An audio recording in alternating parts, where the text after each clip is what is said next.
दोस्तों, आओ करें तैयारी में आपका स्वागत है। दोस्तों, आज की वीडियो में हम करने जा रहे हैं उत्तर प्रदेश पीसीएस समीक्षा अधिकारी के लिए टेस्ट सीरीज। और आज जिस टेस्ट को देखने वाले हैं वो है एसटीटी फॉर सिविल सर्विसेज का टेस्ट 8। दोस्तों, टेस्ट 8 को यहाँ पे हम डिस्कस करेंगे, इसका कंप्लीट एनालिसिस करेंगे।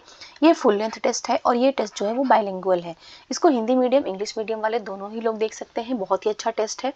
तो यहाँ पे टोटल जो है वो 140 प्रश्न होंगे। 140 प्रश्नों का हम कंप्लीट एनालिसिस करेंगे।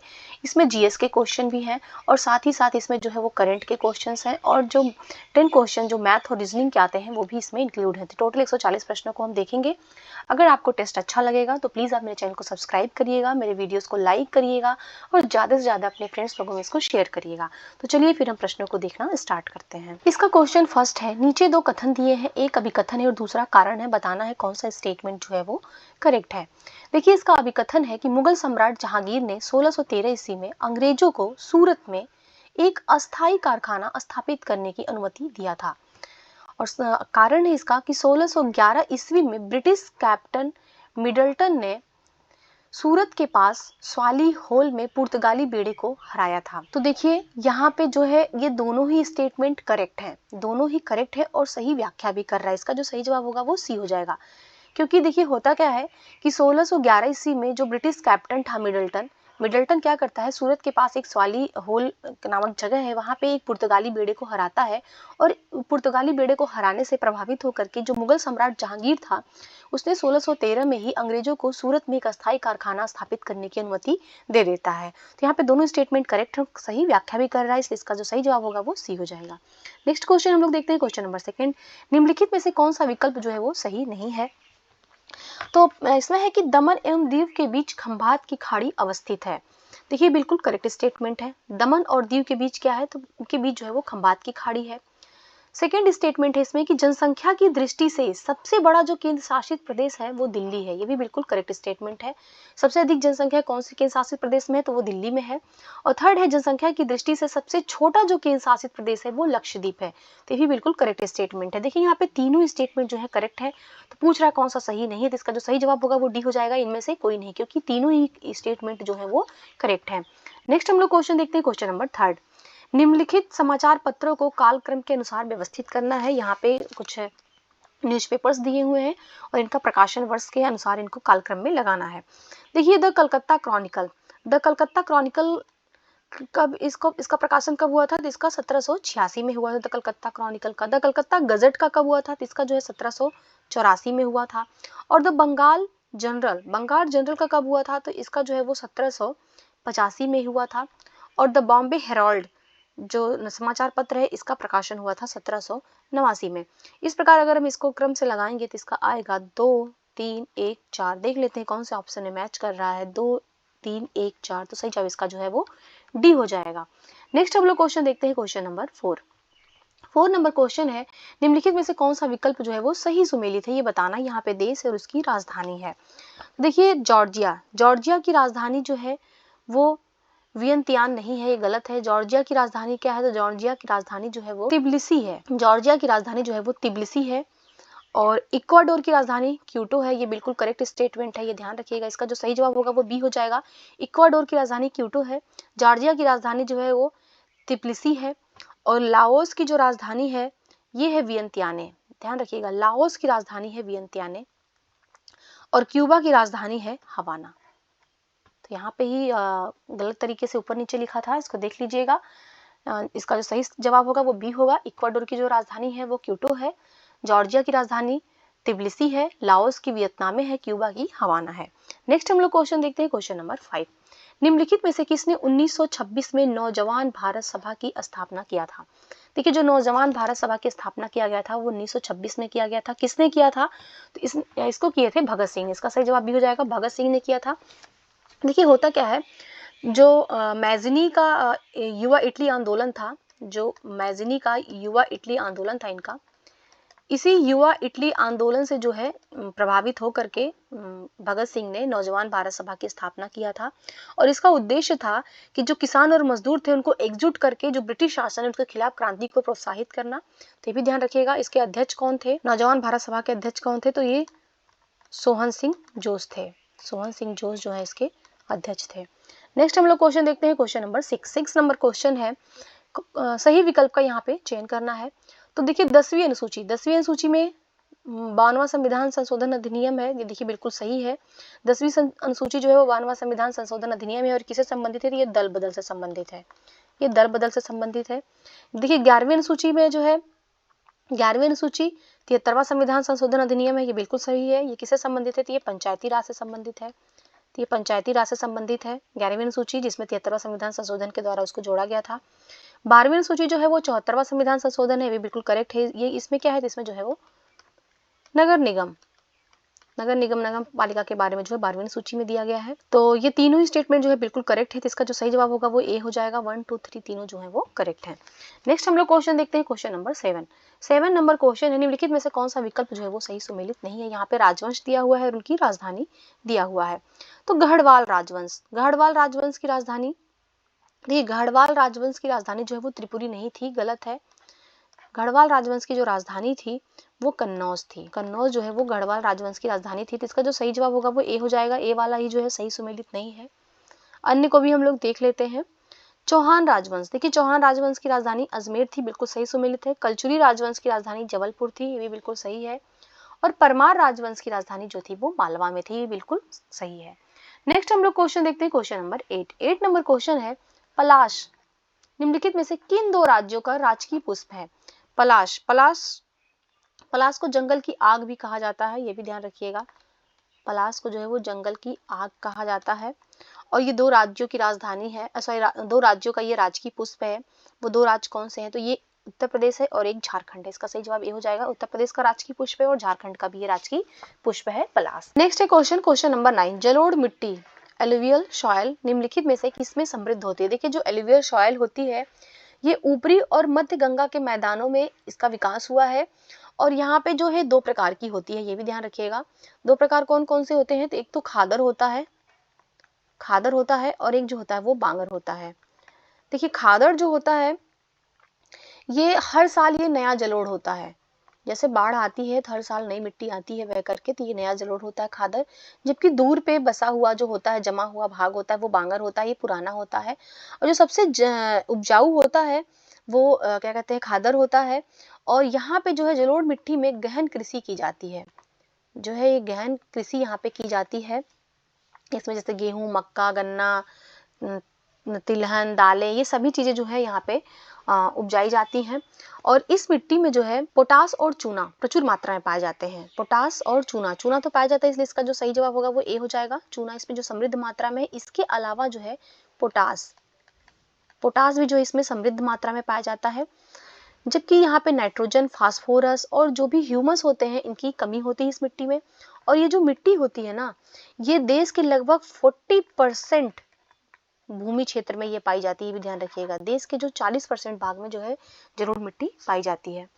नेक्स्ट हम लोग क्वेश्चन देखते हैं, क्वेश्चन नंबर 10 नंबर क्वेश्चन है, पौधे में प्रोटीन संश्लेषण के लिए निम्नलिखित में से कौन सा तत्व आवश्यक है। तो प्रोटीन संश्लेषण के लिए क्या चाहिए, देखिए मोलिब्लेडनम जो है ये दलहनी फसलों में नाइट्रोजन स्थिरीकरण के लिए होता है। तो जो भी दलहनी फसल होती है उसमें नाइट्रोजन स्थिरीकरण के लिए जो है मोलिब्लेडनम की जरूरत होती है।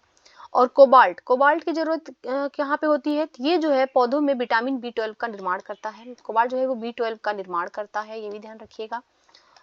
और जिंक जो है ये प्रोटीन संश्लेषण में सहायक होता है, तो इसका जो सही जवाब होगा वो सी हो जाएगा। जिंक जो है वो प्रोटीन संश्लेषण में सहायक होता है। मैग्नीशियम क्या करता है, तो मैग्नीशियम जो होता है वो क्लोरोफिल का मुख्य तत्व है, तो ये भी ध्यान रखिएगा। जो क्लोरोफिल का जो मुख्य तत्व है वो मैग्नीशियम है। नेक्स्ट हम लोग क्वेश्चन देखते हैं, क्वेश्चन नंबर 11 नंबर क्वेश्चन है, औपनिवेशिक काल के दौरान भारतीय महिलाओं की दयनीय स्थिति को 1887 में लिखी गई पुस्तक the high caste Hindu woman में निम्नलिखित में से किसके द्वारा चित्रित किया गया था। देखिए जो पुस्तक है the high caste Hindu woman, इसको लिखा गया था 1887 में। और इसमें जो औपनिवेशिक काल के दौरान जो भारतीय महिलाओं की जो दयनीय स्थिति थी उसमें यहाँ पे लिखा गया, उनके बारे में उनको उजागर किया गया, उनको चित्रित किया गया है। ठीक, इसकी पुस्तक है the high caste Hindu woman. देखिए the high caste Hindu woman जो पुस्तक है ये पंडिता रामाबाई की है, इसका सही जवाब भी हो जाएगा। पंडिता रामाबाई के द्वारा ही लिखी गई पुस्तक है। देखिए पंडिता रामाबाई जो थी ये भारतीय समाज सुधारिका थी और सामाजिक कार्यकर्ता थी। और इन्होंने जो है वो 1889 में, ये भी इंपॉर्टेंट है, 1889 में आर्य महिला सभा की स्थापना भी इन्होंने किया था। आर्य महिला सभा की स्थापना भी जो है वो पंडिता रामाबाई ने किया था। नेक्स्ट हम लोग क्वेश्चन देखते हैं, क्वेश्चन नंबर 12 नंबर क्वेश्चन है, पौधों में उर्वरकों के प्रभाव का परीक्षण करने के लिए किस रेडियो समस्थानिक का प्रयोग किया जाता है।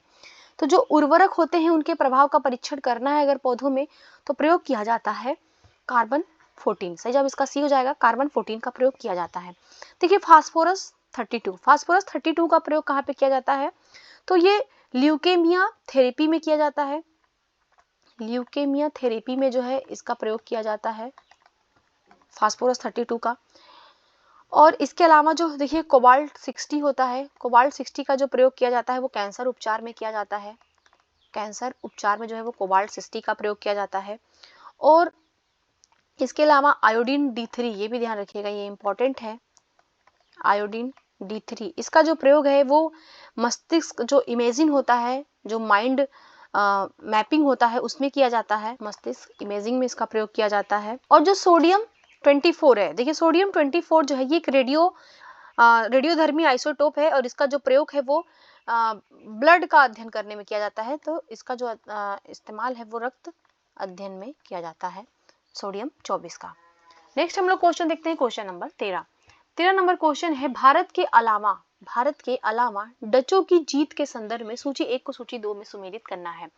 तो बताना है कि भारत के अलावा जो डच कंपनी आई थी व्यापार करने के लिए वो कहाँ कहाँ पे जो है अपने क्षेत्र जीती और अपना एरिया स्थापित की, ये बताना है। तो देखिए 1605 में उसने जीता अम्बोयाना को, और 1619 में उसने जीता मसाला द्वीप को, और 1658 में उसने जीता श्रीलंका को, और 1641 में जीता उसने मलक्का को। तो इसका जो सही जवाब होगा वो 1, 3, 2, 4, तो ए इसका जो है वो सही जवाब हो जाएगा। देखिए जो डच कंपनी है, जो डच की ईस्ट इंडिया कंपनी है, इसकी ये भारत में कब आई थी, तो ये 1602 ईस्वी में ये भारत में आती है। और ये अपना पहला कारखाना भारत में कहाँ पे खोलते हैं, तो ये भी ध्यान रखिएगा, पहला कारखाना ये भी पूछा जाता है। तो इन्होंने अपना पहला कारखाना 1605 ईस्वी में मसूलीपट्टनम में इसको स्थापित किया था। Next question number 14, Bharat one स्थिति रिपोर्ट 2021 के अनुसार कुल भौगोलिक क्षेत्र के प्रतिशत के रूप में वन आवरण के मामले में निम्नलिखित में से कौन सा राज्य जो है वो दूसरे स्थान पे है, ये बताना है। देखिए जो भारत वन स्थिति रिपोर्ट 2021 है ये 17वीं रिपोर्ट थी। ये जो रिपोर्ट होती है ये द्विवार्षिक होती है, ये भी ध्यान रखिएगा, ये द्विवार्षिक रिपोर्ट होती है, 2 वर्ष में एक बार आती है। पहली बार ये रिपोर्ट कब आई थी, तो पहली बार जो ये रिपोर्ट 1987 में प्रकाशित हुई थी। और इसको प्रकाशित कौन करता है, तो ये भी ध्यान रखिएगा, इसको जो भारतीय वन सर्वेक्षण है इसी के द्वारा जो है ये रिपोर्ट प्रकाशित किया जाता है। और 2021 की जो रिपोर्ट है इसके अनुसार जो देश के, ये भी ध्यान रखिएगा, 21.71% क्षेत्रफल पर जो है वो भौगोलिक क्षेत्र है, इतने पे इसमें दो भौगोलिक मतलब क्षेत्र में जो है वो 2 चीजें शामिल होती हैं, एक तो फॉरेस्ट एरिया होता है, एक फॉरेस्ट कवर होता है। एक जो है वो फॉरेस्ट एरिया होता है और एक जो है फॉरेस्ट कवर होता है। तो यहाँ पे पूछा है कवर के बारे में पूछा है, आवरण के बारे में पूछा है कि कौन जो है वो दूसरे स्थान पे है। देखिए इसमें जो है पहले स्थान पे है वो है मिजोरम, ध्यान रखिएगा, ये पहले स्थान पे है। दूसरे स्थान पे है अरुणाचल प्रदेश, इसका सही जवाब डी हो जाएगा, अरुणाचल प्रदेश जो है वो सेकंड स्थान पे है, और मेघालय जो है वो थर्ड स्थान पे है, और फोर्थ पे जो है वो नागालैंड है। तो इस प्रकार जो इसका जो सही जवाब होगा वो डी हो जाएगा, अरुणाचल प्रदेश जो है वो सेकंड स्थान पे है। नेक्स्ट हम लोग क्वेश्चन देखते हैं, क्वेश्चन नंबर 15 नंबर क्वेश्चन है, एलिसिन जो है वो किसके लिए जिम्मेदार है। तो एलिसिन जो है वो लहसुन में गंध के लिए जिम्मेदार होता है, इसका सही जवाब डी हो जाएगा, लहसुन में गंध के लिए जो है वो एलिसिन जिम्मेदार है। आलू का हरा रंग क्यों होता है, तो ये सोलेनिन के कारण होता है, सोलेनिन के कारण जो है वो आलू का हरा रंग होता है। प्याज का जो पीला रंग है वो क्यों होता है, तो प्याज का पीला रंग जो है वो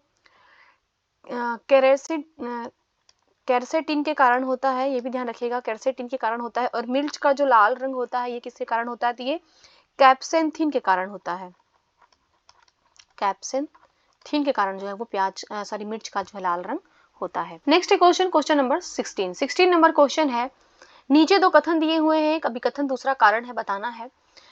तो ब्रिटिश ईस्ट इंडिया कंपनी को 10,000 रुपए के वार्षिक भुगतान के बदले बंगाल में सभी करों से मुक्त कर दिया गया था। देखिए, जो ब्रिटिश ईस्ट इंडिया कंपनी को जो 10,000 रुपए ले करके और उसके वार्षिक भुगतान को फ्री किया गया था, ये बंगाल में नहीं किया गया था, ये गलत है।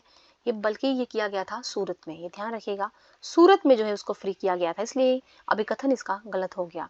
कारण है कि 1717 में मुगल बादशाह फर्रुखसियर ने एक शाही फरमान जारी करके ब्रिटिश ईस्ट इंडिया कंपनी को विभिन्न विशेषाधिकार प्रदान किए थे। तो ये बिल्कुल करेक्ट स्टेटमेंट है। जो 1717 में मुगल बादशाह फर्रुखसियर थे, उन्होंने एक फरमान जारी किया था जिसको शाही फरमान कहा जाता है। इसके द्वारा जो ब्रिटिश ईस्ट इंडिया कंपनी थी उसको बहुत सारे विशेषाधिकार प्रदान किए गए थे। तो यहाँ पे अभिकथन गलत है, परंतु इसका कारण सही है। तो इसका जो सही जवाब होगा वो हो जाएगा 20 का सही जवाब। एक गलत है, परंतु 8 जो है वो सही है। नेक्स्ट हम लोग क्वेश्चन देखते हैं, क्वेश्चन नंबर 17। निम्नलिखित में से कौन सा विकल्प जो है वो सही सुमेलित नहीं है? ये अद्यतन जो कृषि डेटा 2022 उसके अनुसार बताना है। तो देखिए, जो सबसे बड़ा मछली उत्पादक राज्य है वो आंध्र प्रदेश है, ये बिल्कुल करेक्ट है। और सबसे बड़ा मूंगफली उत्पादक राज्य जो है वो गुजरात है, भी बिल्कुल करेक्ट है। और सबसे बड़ा जो ज्वार उत्पादक राज्य है वो राजस्थान नहीं है, गलत है। ज्वार उत्पादक जो है वो महाराष्ट्र है। सबसे अधिक 2022 में कहाँ पे ज्वार का उत्पादन हो रहा है? तो वो महाराष्ट्र में हो रहा है। और सबसे बड़ा मांस उत्पादक जो है वो उत्तर प्रदेश है, भी बिल्कुल करेक्ट है। तो क्वेश्चन ये पूछा कौन सा सुमेलित नहीं, तो सी वाला सुमेलित नहीं, तो इसका जो सही जवाब होगा वो सी हो जाएगा।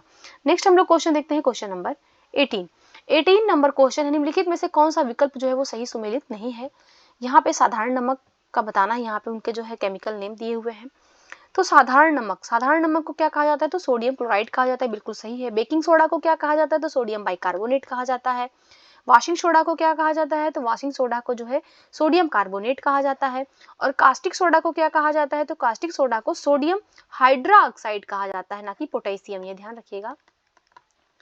सोडियम हाइड्रोक्साइड कहा जाता है। इस वजह से जो सही सुमेलित कौन सा नहीं, तो डी वाला जो है सही सुमेलित नहीं है। नेक्स्ट हम लोग क्वेश्चन देखते हैं, क्वेश्चन नंबर 19। निम्नलिखित में से गलत विकल्प का चयन करना है। भाग 3 में क्या है? तो मौलिक अधिकार है, बिल्कुल सही है। भाग 3 में मौलिक अधिकारों से संबंधित है। भाग 3 में जो अनुच्छेद है तो 12 से लेकर के 35 तक अनुच्छेद है और जो मूल अधिकारों से संबंधित है। भाग 4A में क्या है? तो मौलिक कर्तव्य है। यहाँ पे डीपीएसपी है। कितने मौलिक कर्तव्य है वर्तमान में? तो टोटल जो है 11 है। किसकी सिफारिश पे जोड़े गए थे? तो ये भी ध्यान रखिएगा, ये जो स्वर्ण सिंह समिति थी, स्वर्ण सिंह समिति 42वां संविधान संशोधन, इसकी सिफारिश पे जो है इसको संविधान में शामिल किया गया था। भाग 8 में क्या है? तो भाग 8 में जो है वो पंचायतें नहीं है, बिल्कुल गलत है। तो इसका जो सही जवाब होगा वो सी हो जाएगा। भाग 8 में जो केंद्र शासित प्रदेश हैं, जो हमारे केंद्र शासित प्रदेश हैं, इनसे संबंधित प्रावधान किए गए हैं भाग 8 में। और पंचायतें किसमें हैं? तो ये भी ध्यान रखिएगा, पंचायतों की जो बात किया गया है ये भाग 9 में है। भाग 9 में जो है पंचायतों से संबंधित है। और भाग 9A जो है वो नगर पालिकाओं से संबंधित है, बिल्कुल करेक्ट है। तो जो सही जवाब होगा वो सी हो जाएगा। सी वाला जो है वो सही सुमेलित नहीं है। नेक्स्ट हम लोग क्वेश्चन देखते हैं, क्वेश्चन नंबर 20 नंबर क्वेश्चन, निम्नलिखित में से किसने सबसे कम समय तक शासन किया था? कौन शासक है जिसने सबसे कम समय तक शासन किया था? तो देखिए, ये सभी जो है वो मुगल के बाद जो औरंगजेब की मृत्यु होती है 1707 में जो है औरंगजेब की मृत्यु हो जाती है, उसके बाद से जो शासन संभालते हैं उनका कालक्रम दिया हुआ है। तो इसमें जो है देखिए, अहमद शाह बहादुर जो है वो 1748 से लेकर के 1754 तक जो है ये शासन करता है। आलमगीर द्वितीय जो है ये 1754 से लेकर के 1759 तक शासन करता है। और अकबर शाह द्वितीय जो है वो 1806 से लेकर के 1837 तक शासन करता है। और बहादुर शाह द्वितीय, जिसको बहादुर शाह जफर भी कहा जाता है, ये शासन करता है 1837 से लेकर 1857 तक। जो 1857 का स्वतंत्रता संग्राम था, उस समय जो है मुगल बादशाह यही था, बहादुर शाह द्वितीय। तो इसमें देखना कौन सबसे कम समय तक शासन किया था, तो आलमगीर द्वितीय, इसने सबसे कम समय तक शासन किया था। इसका जो सही जवाब होगा वो बी हो जाएगा। नेक्स्ट हम लोग क्वेश्चन देखते हैं, क्वेश्चन नंबर 21। निम्नलिखित में से कौन सा जो है वो सही सुमेलित नहीं है? यहाँ पे अनुच्छेद है और बताना उसमें कौन से प्रावधान किए हुए हैं। तो अनुच्छेद 51A जो है वो मौलिक कर्तव्य से संबंधित है, ये भी बिल्कुल करेक्ट है। मौलिक कर्तव्य भी हमने पीछे देखे कितने टोटल, इनकी संख्या 11 है। अभी हाल ही MPPSC का जो एग्जाम हुआ है उस एग्जाम में जो है पूछा गया था कि संविधान में टोटल कितने मौलिक कर्तव्य हैं, तो ध्यान रखिएगा टोटल जो है वो 11 मौलिक कर्तव्य हैं। अनुच्छेद 55 जो है वो राष्ट्रपति के चुनाव का तरीका दिया हुआ है, भी बिल्कुल करेक्ट है। और अनुच्छेद 176 में कह रहा भारत का न्यायवादी, देखिए ये गलत है। जो भारत का महान्यायवादी है इसकी बात किया गया है अनुच्छेद 176 में, ना कि 176 में। तो इसलिए इसका जो सही जवाब होगा वो सी हो जाएगा। सी वाला जो है सही सुमेलित नहीं है। नेक्स्ट भी देख लेते हैं, डी वाला भी, अनुच्छेद 87। अनुच्छेद 87 में क्या है, तो इसमें राष्ट्रपति का विशेष अभिभाषण है, बिल्कुल सही है। और अनुच्छेद 176 में क्या है, ये भी हम लोग देख लेते हैं। तो इसमें राज्यपाल का विशेष अभिभाषण है, ये भी ध्यान रखिएगा। इसमें जो है वो राज्यपाल का विशेष अभिभाषण है अनुच्छेद 176 में। तो इस प्रकार जो सही जवाब होगा वो सी हो जाएगा। सी वाला जो है सही सुमेलित नहीं है। नेक्स्ट हम लोग क्वेश्चन देखते हैं, क्वेश्चन नंबर 22। निम्नलिखित में से किसने दीवान ए वकूफ विभाग की स्थापना किया था? तो दीवान ए वकूफ विभाग की स्थापना किसने किया था? तो जलालुद्दीन फिरोज खलजी ने किया था। इसका जो सही जवाब होगा वो डी हो जाएगा, इसमें दिया ही नहीं गया है। तो ये ध्यान रखिएगा, इसका जो स्थापना किया था वो जलालुद्दीन फिरोज खलजी ने जो है इसकी स्थापना किया था। मोहम्मद बिन तुगलक ने किसकी स्थापना किया था? मोहम्मद बिन तुगलक ने दीवान ए अमीर कोही की स्थापना किया था। ये भी ध्यान रखिएगा, दीवान ए अमीर कोही, ये कृषि विभाग से संबंधित था। दीवान ए अमीर कोही की स्थापना किया था। फिरोज शाह तुगलक ने किसी किया था जिसने बहुत सारा किया था, इसमें से एक है दीवान ए खैरात की स्थापना जो है वो फिरोज शाह तुगलक ने किया था। नेक्स्ट है क्वेश्चन, क्वेश्चन नंबर 23। निम्नलिखित में से किस वायसराय के शासनकाल में कलकत्ता, बंबई और मद्रास में उच्च न्यायालय स्थापित किए गए थे? तो हाई कोर्ट स्थापित हुआ था कलकत्ता में, बंबई में और मद्रास में। उसमें कौन था वायसराय? तो उस समय था लॉर्ड जॉन लॉरेंस। सही जवाब इसका बी हो जाएगा, लॉर्ड जॉन लॉरेंस के समय में हुआ था। लॉर्ड जॉन लॉरेंस जो थे 1864 से लेके 1864 से लेकर के 1869 तक जो है ये भारत में रहते हैं। और इन्हीं के समय में जो है वो कलकत्ता, बंबई और मद्रास में हाई कोर्ट की स्थापना होती है। लॉर्ड कैनिंग के समय में क्या होता है? तो 1857 का विद्रोह होता है। ध्यान रखिएगा, 1857 का जो विद्रोह है उस समय वायसराय जो थे लॉर्ड कैनिंग थे। और इनके समय की इंपॉर्टेंट चीज था कि कलकत्ता, मद्रास और बंबई, यहाँ पे जो है वो विश्वविद्यालय स्थापित किया जाता है। तो जहाँ पे जो है वो विश्वविद्यालय की स्थापना किया जाता है कलकत्ता, मद्रास और मुंबई में। लॉर्ड लिटन इंपॉर्टेंट है। लॉर्ड लिटन के समय में क्या होता है? तो इनके समय में वर्नाक्युलर प्रेस एक्ट आता है। 1878 का जो वर्नाक्युलर प्रेस एक्ट है वो आता है लॉर्ड लिटन के समय में। शस्त्र अधिनियम आता है इनके समय में, शस्त्र अधिनियम आता है। इसके अलावा लॉर्ड लिटन के समय में जो सेकेंड अफगान युद्ध होता है, और इसके अलावा जो विक्टोरिया जो महारानी क्वीन विक्टोरिया थी, उनको जो भारत की सामग्री की उपाधि दिया जाता है वो भी लॉर्ड लिटन के समय में ही दिया जाता है। तो एक्स्ट्रा जानकारी था। चलिए नेक्स्ट हम लोग क्वेश्चन देखते हैं।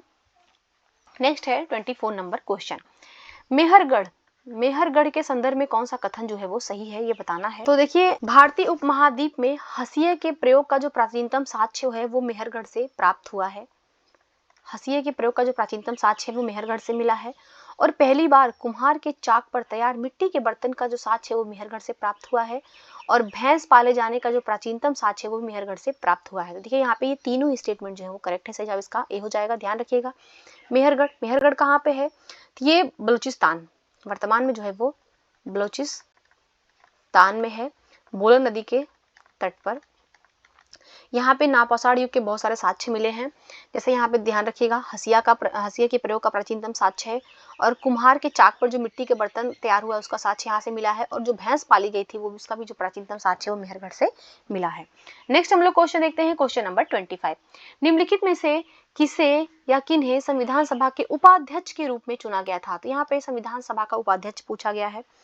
देखिए, संविधान सभा का जो प्रस्ताव आया था, ये आया था कैबिनेट मिशन योजना, जो 1946 की कैबिनेट मिशन योजना थी ना, कैबिनेट मिशन योजना, इसके तहत जो है वो संविधान सभा का विचार रखा जाता है। और संविधान सभा की जो पहली बैठक होती है वो 9 दिसंबर 1946 को इसकी प्रथम बैठक होती है। और बैठक में जो है वो 211 सदस्य भाग लेते हैं, जिसमें से जो राजेंद्र प्रसाद थे, ध्यान रखिएगा, राजेंद्र प्रसाद को जो है वो अस्थायी अध्यक्ष नियुक्त किया जाता है। और इसका उपाध्यक्ष पूछा है, तो इसके उपाध्यक्ष जो थे वो H.C. मुखर्जी और V.T. कृष्णाचारी, ये दोनों लोग जो है इसके उपाध्यक्ष थे। इसका जो सही जवाब होगा वो डी हो जाएगा। ए और सी दोनों सही है। तो ध्यान रखिएगा, अध्यक्ष तो राजेंद्र प्रसाद थे, परंतु जो इसके उपाध्यक्ष थे वो H.C. मुखर्जी थे और V.T. कृष्णाचारी थे। नेक्स्ट हम लोग क्वेश्चन देखते हैं, क्वेश्चन नंबर 26 नंबर क्वेश्चन है, निम्नलिखित में से कौन सा कथन जो है वो सही है? तो अभी हमने पीछे ही देखा, लॉर्ड लिटन के समय में वर्नाक्युलर प्रेस एक्ट आया था, ये बिल्कुल सही है।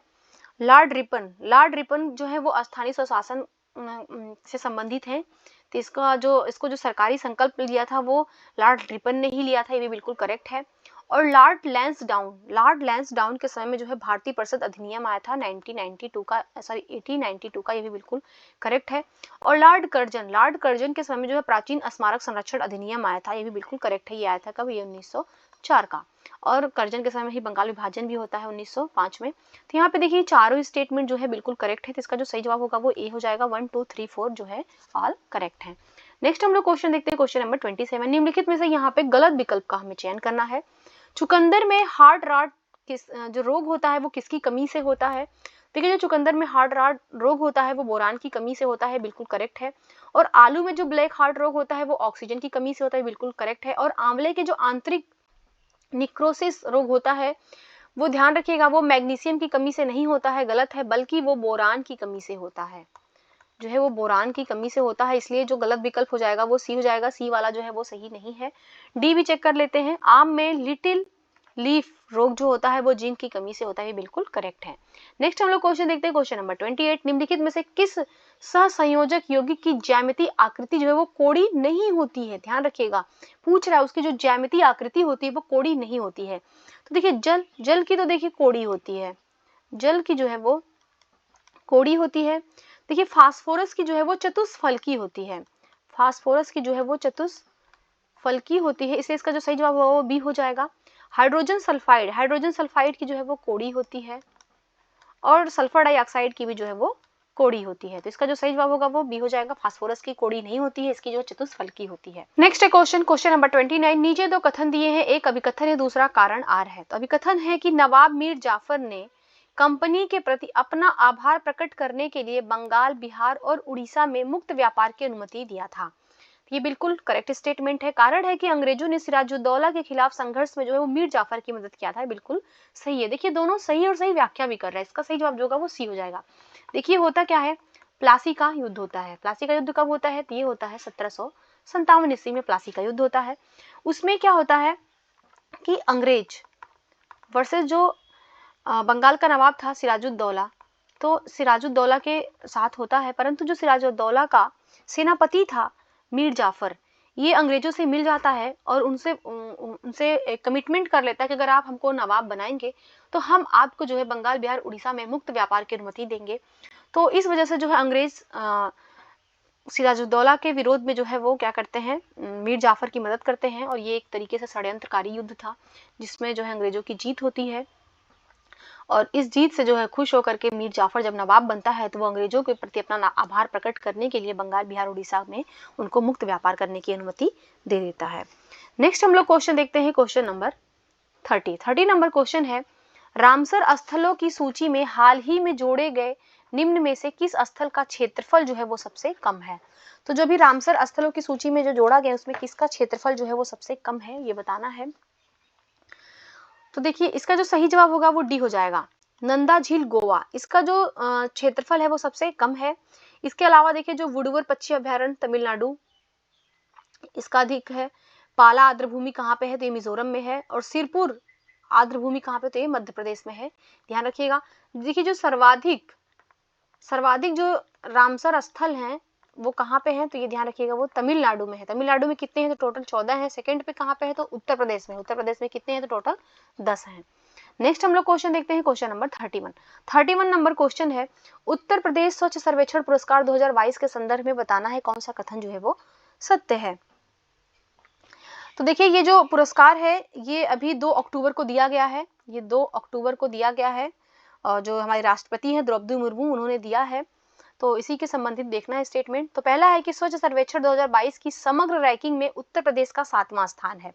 देखिए ये गलत स्टेटमेंट है, क्योंकि उत्तर प्रदेश का 7वां नहीं बल्कि उत्तर प्रदेश का जो है वो 10वां स्थान है, ये ध्यान रखिएगा, उत्तर प्रदेश का जो है 10वां स्थान है, इसलिए ये स्टेटमेंट तो गलत हो गया।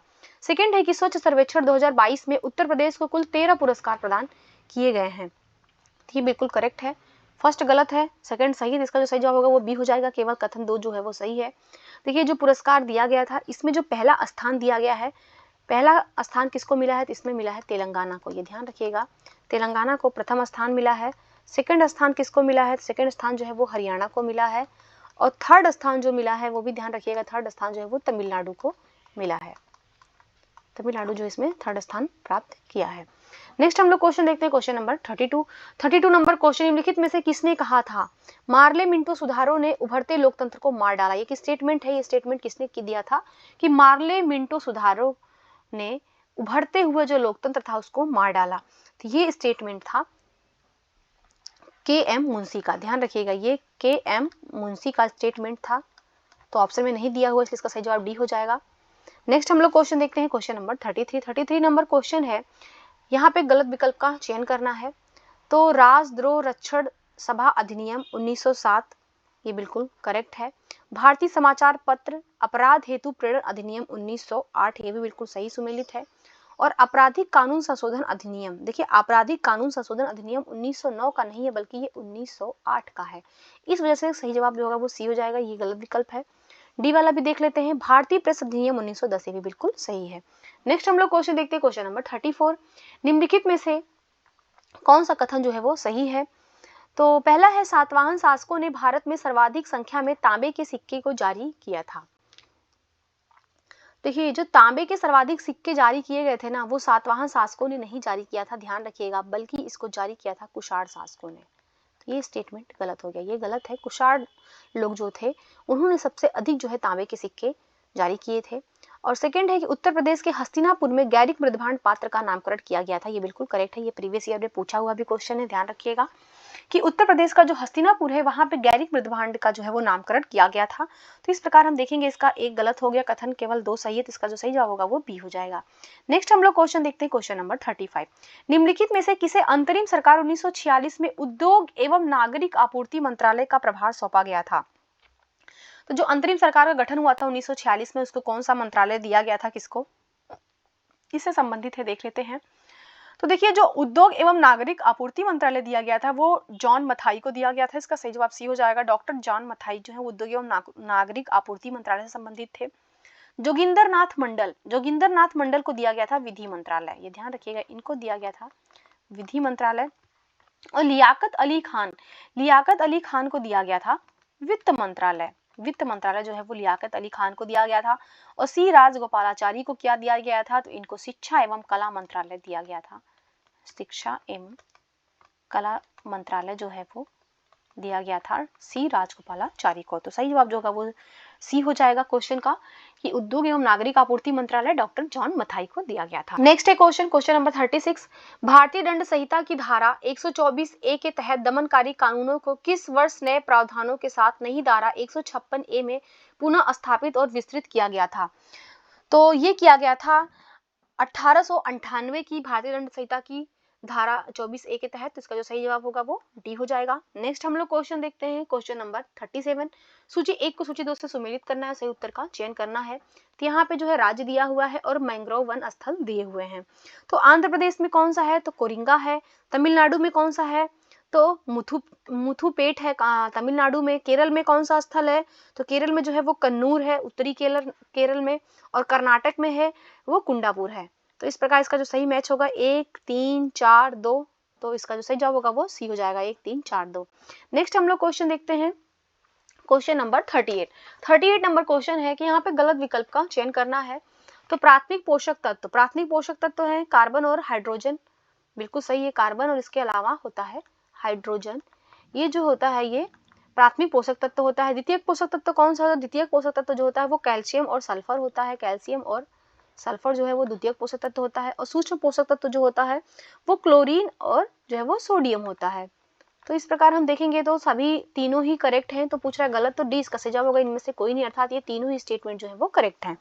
नेक्स्ट हम लोग क्वेश्चन देखते हैं, क्वेश्चन नंबर 39, यहाँ पे डैश है, बंगाल विभाजन के विरोध में कलकत्ता के टाउन हॉल में एक विशाल प्रदर्शन आयोजित किया गया था, जहां से स्वदेशी आंदोलन प्रारंभ करने की घोषणा किया गया था। तो स्वदेशी आंदोलन प्रारंभ करने की घोषणा कब हुआ था, ये एक बार एग्जाम में पूछ भी चुका है, एमपीपीएससी एग्जाम में पूछा था।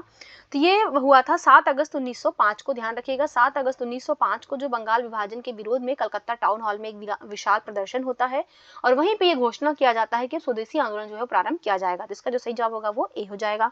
नेक्स्ट है क्वेश्चन नंबर 40, संसद के साधारण बहुमत द्वारा निम्नलिखित में से किस प्रावधान में संशोधन किया जा सकता है। देखिए जो संशोधन की बात किया गया है ना, जो संविधान संशोधन की बात किया गया है, ये हमारे संविधान के जो भाग 20 है इसमें बात किया गया है। इसमें जो अनुच्छेद 368 है, 368 के तहत जो है संविधान संशोधन की बात किया गया है और इसमें भी जो है वो 3 प्रकार से संशोधन होता है। एक में होता है कि साधारण बहुमत से हो जाएगा, एक जो होता है वो सिंपल मेजोरिटी से हो जाएगा, एक होता है जो स्पेशल मेजोरिटी चाहिए, एक होता है जिसमें स्पेशल के साथ साथ कम से कम जो 50% राज्य हैं या 50% जो राज्य हैं उनका भी समर्थन हमको आवश्यक होता है संशोधन करने के लिए। तो यहाँ पे पूछ रहा है कि साधारण बहुमत के द्वारा किसमें संशोधन होगा। देखिए साधारण बहुमत के द्वारा पूछ रहा है तो मौलिक अधिकार में क्या होगा, तो ये जो मौलिक अधिकार है और ये डीपीएसपी है, राज्य के नीति निषेध तत्व है, इन दोनों में अगर आपको संशोधन करना है तो इसमें आपको संसद के विशेष बहुमत की जरूरत पड़ेगी। इसमें ध्यान रखिएगा, इसमें जो है वो स्पेशल मेजोरिटी की जरूरत पड़ेगी। और जीएसटी वस्तु एवं सेवा कर, इसमें जो है ये संसद का विशेष जो बहुमत है, ये थर्ड वाला जो स्पेशल मेजोरिटी तो होगी ही, इसके साथ ही जो 50% से अधिक जो राज्यों का समर्थन है वो भी प्राप्त होना चाहिए। तो यहाँ पे किसी भी ऑप्शन में साधारण बहुमत से कोई भी चीजें चेंज नहीं हो रही, तो इसका जो सही जवाब होगा वो डी हो जाएगा, इनमें से कोई नहीं। नेक्स्ट हम लोग क्वेश्चन देखते हैं, क्वेश्चन नंबर 41, निम्नलिखित में से गलत विकल्प का चयन करना है। ये नवीनतम कृषि डेटा 2022 के अनुसार है, बताना है। तो यहाँ पे फसल दिया हुआ है और उत्पादन में प्रथम, तो जूट और मेस्ता। देखिए जूट और मेस्ता में प्रथम कौन है, तो पश्चिम बंगाल है, बिल्कुल करेक्ट है। लीची में प्रथम कौन है, तो लीची में बिहार प्रथम पे है। मक्का में प्रथम कौन है, देखिए मक्का में ना मध्य प्रदेश प्रथम नहीं है, गलत है, कर्नाटक प्रथम है, ये ध्यान रखिएगा, कर्नाटक जो है वो मक्का में प्रथम है। आम में प्रथम कौन है, तो उत्तर प्रदेश है, बिल्कुल सही है। नेक्स्ट हम लोग क्वेश्चन देखते हैं, क्वेश्चन नंबर 42, वॉरेन हेस्टिंग्स द्वारा 1772 में शुरू किया गया इजारेदारी प्रथा का मुख्य उद्देश्य क्या था। देखिए इजारेदारी प्रथा जो प्रारंभ किया था, ये वॉरेन हेस्टिंग्स ने प्रारंभ किया था इसको 1772 ईस्वी में। ये एक भू राजस्व प्रणाली थी, इसकी शुरुआत किया गया था, जिसको इजारेदारी नाम दिया जाता था। इसमें होता था क्या कि ये पंचवर्षीय व्यवस्था थी, जिसमें क्या होता था, जो सबसे ऊंची बोली लगाता था ना, उसको जो है भूमि जो है वो ठेके पे दे दिया जाता था। तो ये 5 साल के लिए फिक्स होता था कि जो भी सबसे अधिक टैक्स देने के लिए जो बोली लगाया है उसको जो है वो भूमि ठेके पे दे दिया जाएगा। तो इसका जो उद्देश्य था, उद्देश्य क्या हो सकता है, जाहिर सी बात है अधिक भू राजस्व एकत्रित करना इसका उद्देश्य था। तो इसका जो सही जवाब होगा वो ए हो जाएगा। किसानों को राहत देना तो होगा नहीं, जमींदारों को राहत देना होगा नहीं, और उपजाऊ क्षेत्र में भू राजस्व की दर में वृद्धि करना, ऐसा इसका ये कोई मतलब नहीं था। इसका सीधा मतलब था कि ज्यादा से ज्यादा जो है वो रेवेन्यू कलेक्शन हो पाए। और ये लागू कहाँ पे थी जारदारी प्रथा, ये भी ध्यान रखिएगा, ये बंगाल वाले एरिया में जो है लागू थी। नेक्स्ट हम लोग क्वेश्चन देखते हैं, क्वेश्चन नंबर 43 नंबर क्वेश्चन है, सूची 1 को सूची 2 से सुमेलित करना है और सही उत्तर का चयन करना है। यहाँ पे फसल है उससे संबंधित रोग दिया हुआ है।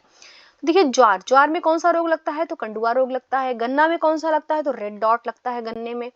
मूंगफली में कौन सा रोग लगता है, तो मूंगफली में टिक्का रोग लगता है। और बाजरे में हरित बाली रोग लगता है। तो इसको हम मैच करेंगे 1 2 4 3, तो इसका जो सही जवाब होगा वो सी हो जाएगा। नेक्स्ट हम लोग देखते हैं क्वेश्चन नंबर 44, भारतीय कारखाना अधिनियम 1881, भारतीय कारखाना अधिनियम 1881 के आयु वर्ग में बाल श्रमिकों की समस्याओं से संबंधित था।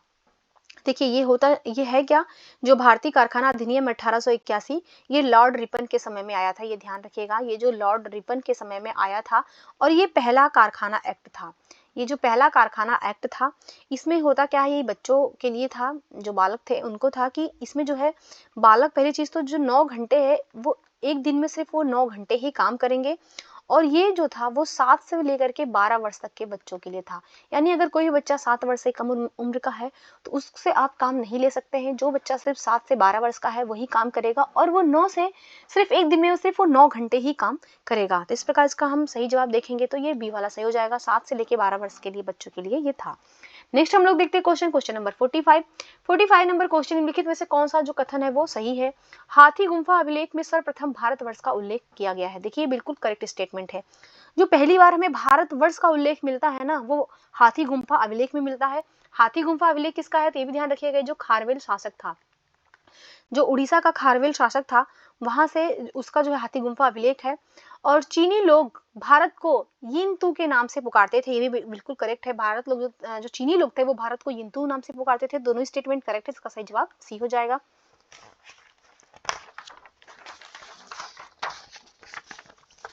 नेक्स्ट हम लोग क्वेश्चन देखते हैं, क्वेश्चन नंबर 46। निम्नलिखित में से सही विकल्प का चयन करना है, भारतीय संविधान की विशेषताओं से संबंधित है। देखिए, ऑस्ट्रेलिया संविधान से हमने क्या लिया है, तो ऑस्ट्रेलिया के संविधान से हमने संसद के दोनों सदनों की संयुक्त बैठक का प्रावधान जो है वो ऑस्ट्रेलिया से लिया है, बिल्कुल करेक्ट है, ये ध्यान रखिएगा। अमेरिकी संविधान से हमने राष्ट्रपति पे जो महाभियोग की शक्ति है कहाँ पे है, तो आर्टिकल 61, ये भी ध्यान रखिएगा। राष्ट्रपति पे जो महाभियोग लगता है अनुच्छेद 61 के तहत, ये हमने अमेरिकी संविधान से ग्रहण किया है। और आयरिश संविधान से हमने क्या लिया है, तो राष्ट्रपति के निर्वाचन की विधि लिया है। तो राष्ट्रपति का जो निर्वाचन होता है, इसके निर्वाचन में कौन कौन लोग शामिल होते हैं, तो ये ध्यान रखिएगा। इसमें जो है संसद के जो राज्यसभा है, लोकसभा है, इसके निर्वाचित सदस्य शामिल होंगे, ये भी ध्यान रखिएगा। निर्वाचित सदस्य शामिल होते, मनोनीत नहीं होते हैं। इसके अलावा जो राज्य की विधानसभा है, राज्य की विधानसभाओं के भी जो है निर्वाचित सदस्य शामिल होते हैं। और जो केंद्र शासित प्रदेश है दिल्ली और पुदुचेरी, उसके भी निर्वाचित सदस्य ही जो है इसमें शामिल होते हैं। नेक्स्ट हम लोग क्वेश्चन देखते हैं, क्वेश्चन नंबर 47 नंबर क्वेश्चन, निम्नलिखित में से कौन सा कथन जो है वो सही है, तो बहलोल लोदी ही वह सुल्तान था जिसने व्यापारियों के पास पूंजी लगाई थी। कह रहा है बहलोल लोदी था जिसने व्यापारियों के पास अपनी पूंजी लगाई थी। देखिए नहीं, ये गलत है, क्योंकि मोहम्मद बिन तुगलक वो सुल्तान था, मोहम्मद बिन तुगलक था जिसने जो है वो व्यापारियों के पास अपनी पूंजी लगाई थी, ना कि बहलोल लोदी थी। ये स्टेटमेंट तो गलत हो गया। सेकंड है, 1328 में मोहम्मद बिन तुगलक ने अपने राज्य की राजधानी को देवगिरी में स्थानांतरित कर दिया और इसका नाम बदलकर दौलताबाद कर दिया। ये बिल्कुल करेक्ट स्टेटमेंट है, ये सबको पता होगा कि जो मोहम्मद बिन तुगलक है उसने अपनी राजधानी परिवर्तित किया था। उसने अपनी राजधानी जो है वो देवगिरी में स्थानांतरित करता है और देवगिरी का नाम चेंज करके दौलताबाद रखता है। और ये कब किया था, तो 1328 में किया था। तो यहाँ पे देखेंगे केवल 2 वाला सही है, एक गलत है, तो सही जवाब इसका जो है वो बी हो जाएगा। Next question number 48। Uttar Pradesh के वित्त मंत्री सुरेश कुमार खन्ना ने उत्तर प्रदेश बजट 2022-23 के अनुसार राज्य का अब तक का सबसे बड़ा बजट पेश किया है। बजट की राशि लगभग कितनी थी। देखिए, अभी जो वित्त मंत्री सुरेश कुमार खन्ना है उन्होंने सबसे बड़ा बजट पेश किया था। इसकी राशि जो थी वो थी 6,15,518.97 करोड़ रुपए। तो इसको अगर हम राउंड फिगर करके लिखेंगे तो ये हो जाएगा 6.16। तो इसका सही जवाब जो है वो सी हो जाएगा। नेक्स्ट हम लोग क्वेश्चन देखते हैं, क्वेश्चन नंबर 49। पुस्तकों और उनके लेखकों के संबंध में सूची 1 को सूची 2 से सुमेलित करना है। पुस्तक दी और उनके लेखक दिए हुए हैं। तो 10 रूपकम जो पुस्तक है वो धनंजय ने लिखा है। उरुभंग जो पुस्तक है उसको भास ने लिखा है। और काव्यादर्श जो पुस्तक है इसको दंडिन ने लिखा है। और वेदांत सार जो पुस्तक है इसको लिखा है सदानंद ने। तो इसको अगर हम मैच करेंगे 2, 4, 1, 3, तो इसका जो सही जवाब होगा वो बी हो जाएगा। नेक्स्ट हम लोग क्वेश्चन देखते हैं, क्वेश्चन नंबर 50 नंबर क्वेश्चन, निम्नलिखित में से कौन सा विकल्प जो है वो सही नहीं है। उत्तर प्रदेश बजट 2022-23 के बारे में है। तो काशी विश्वनाथ राजघाट पुल के लिए 500 करोड़ रुपए का आवंटन किया गया है। देखिए बिल्कुल करेक्ट है, जो काशी विश्वनाथ राजघाट पुल है उसके पुल के लिए जो है वो 500 करोड़ रुपए दिया गया है बजट में। और सेकंड है, ग्रीनफील्ड और इंडस्ट्रियल कॉरिडोर के लिए 500 करोड़ रुपए का आवंटन किया गया है। तो ये भी बिल्कुल करेक्ट है। और सी है कि 2025 में प्रयागराज में होने वाले महाकुंभ के लिए 500 करोड़ रुपए का आवंटन किया गया है। तो ये गलत है, वहाँ पे 500 करोड़ रुपए का आवंटन नहीं किया गया, बल्कि वहाँ पे जो है वो 2500 करोड़ रुपए का आवंटन किया गया है। तो इस प्रकार जो है वो सी वाला सही जवाब हो जाएगा। सी वाला जो है वो सही सुमेलित नहीं है। Next question number 51। कौन सा बहमनी शासक भारतवर्ष का पहला मुसलमान शासक था जिसने हिंदुओं से जजिया न लेने का आदेश दिया था। तो कौन सा बहमनी शासक था वो, और पहला मुसलमान शासक था जिसने जो है हिंदुओं से जजिया नहीं लेने का आदेश दिया था। देखिए वो शासक था अलाउद्दीन हसन। सही जवाब इसका बी हो जाएगा, अलाउद्दीन हसन। इसका टाइम पीरियड जो था तो 1347 से लेकर 1358 तक का था। और इसने जो है वो हिंदुओं से जजिया न लेने का आदेश दिया था। नेक्स्ट हम लोग क्वेश्चन देखते हैं, क्वेश्चन नंबर 52 नंबर क्वेश्चन है, बजट भाषण 2022-23 के अनुसार देश में सर्वाधिक मानव संपदा वाला राज्य कौन सा है। तो सर्वाधिक जो है मानव संपदा बजट 2022-23 के अनुसार किस राज्य में है।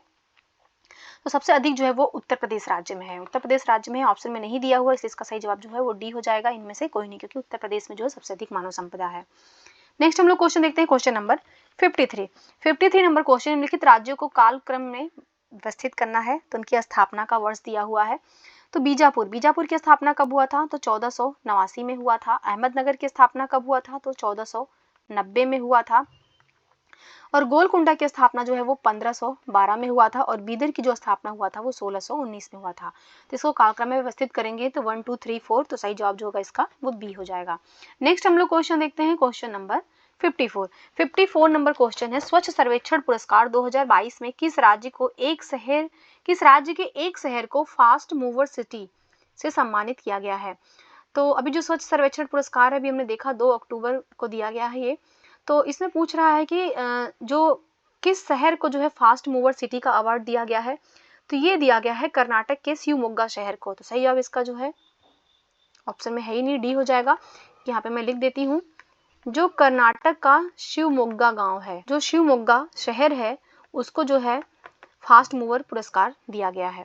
नेक्स्ट हम लोग क्वेश्चन देखते हैं, क्वेश्चन नंबर 55 नंबर क्वेश्चन, निम्नलिखित में से कौन सा देश सतत विकास रिपोर्ट 2022 में शीर्ष 3 देशों में शामिल नहीं है। तो देखिए, जो सतत विकास रिपोर्ट 2022 में है, इसमें फिनलैंड जो है ये फर्स्ट है, डेनमार्क जो है वो सेकंड है, और स्वीडन जो है वो थर्ड है। तो तीनों ही शामिल है, पूछ रहा शामिल कौन सा नहीं है, तो डी हो जाएगा, इनमें कोई भी जो है वो इसका सही जवाब हो जाएगा। नेक्स्ट हम लोग क्वेश्चन देखते हैं, क्वेश्चन नंबर 56, ग्रीन मफलर योजना के तहत ध्वनि प्रदूषण को कम करने के लिए घर या रिहायशी इलाकों के आसपास किन पेड़ों को लगाया जाता है। तो ग्रीन मफलर किससे संबंधित है, तो ध्वनि प्रदूषण से संबंधित है, और ध्वनि प्रदूषण को कम करने के लिए कौन से पेड़ जो है वो लगाए जाते हैं। तो देखिए, इसमें जो है ना अशोक और नीम के पेड़ लगाए जाते हैं। तो इसका जो सही जवाब होगा वो देखिए, नीम का पेड़ लगाया जाता है और अशोक का पेड़ लगाया जाता है। 1 और 2 जो है इसका करेक्ट होगा, तो इसका जो सही जवाब होगा वो सी हो जाएगा। नेक्स्ट हम लोग क्वेश्चन देखते हैं, क्वेश्चन है 57 नंबर क्वेश्चन, किस शहर के छावनी बोर्ड को उत्तर प्रदेश स्वच्छ सर्वेक्षण पुरस्कार 2022 में नवाचार और सर्वोत्तम प्रथाओं के लिए सर्वश्रेष्ठ शहर की श्रेणी में चुना गया है। देखिए, जो उत्तर लखनऊ छावनी बोर्ड है उसको चुना गया है, तो इसका जो सही जवाब होगा वो ए हो जाएगा। लखनऊ छावनी बोर्ड को जो है नवाचार और सर्वोत्तम प्रथाओं के लिए सर्वश्रेष्ठ शहर की श्रेणी में चुना गया है। नेक्स्ट हम लोग देखते हैं क्वेश्चन नंबर 58 नंबर क्वेश्चन है, उष्ट्र कर के संदर्भ में कौन सा कथन जो है वो सही है। देखिए, उष्ट्र कर जो है यह मुसलमानों से वसूला जाने वाला भूमि कर है, बिल्कुल करेक्ट है। उष्ट्र कर जो है ये भूमि कर है और ये मुसलमानों से लिया जाता है। प्राकृतिक साधनों से सिंचित भूमि से उपज का 10% भूमि कर के रूप में वसूल किया जाता है, ये भी बिल्कुल करेक्ट है।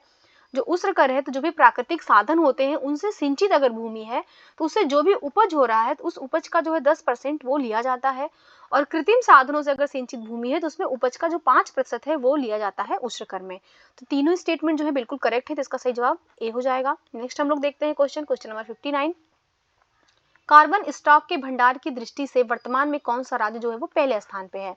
तो कहाँ पे जो है कार्बन स्टॉक जो है मैक्सिमम है, फर्स्ट कौन सा इसमें जो है राज्य है। तो सबसे अधिक जो कार्बन स्टॉक है वो है अरुणाचल प्रदेश में, इसका सही जवाब जो है वो बी हो जाएगा। अरुणाचल प्रदेश जो है वो नंबर 1 पे है, उसके बाद है मध्य प्रदेश सेकंड पे है, थर्ड पे जो है वो छत्तीसगढ़ है।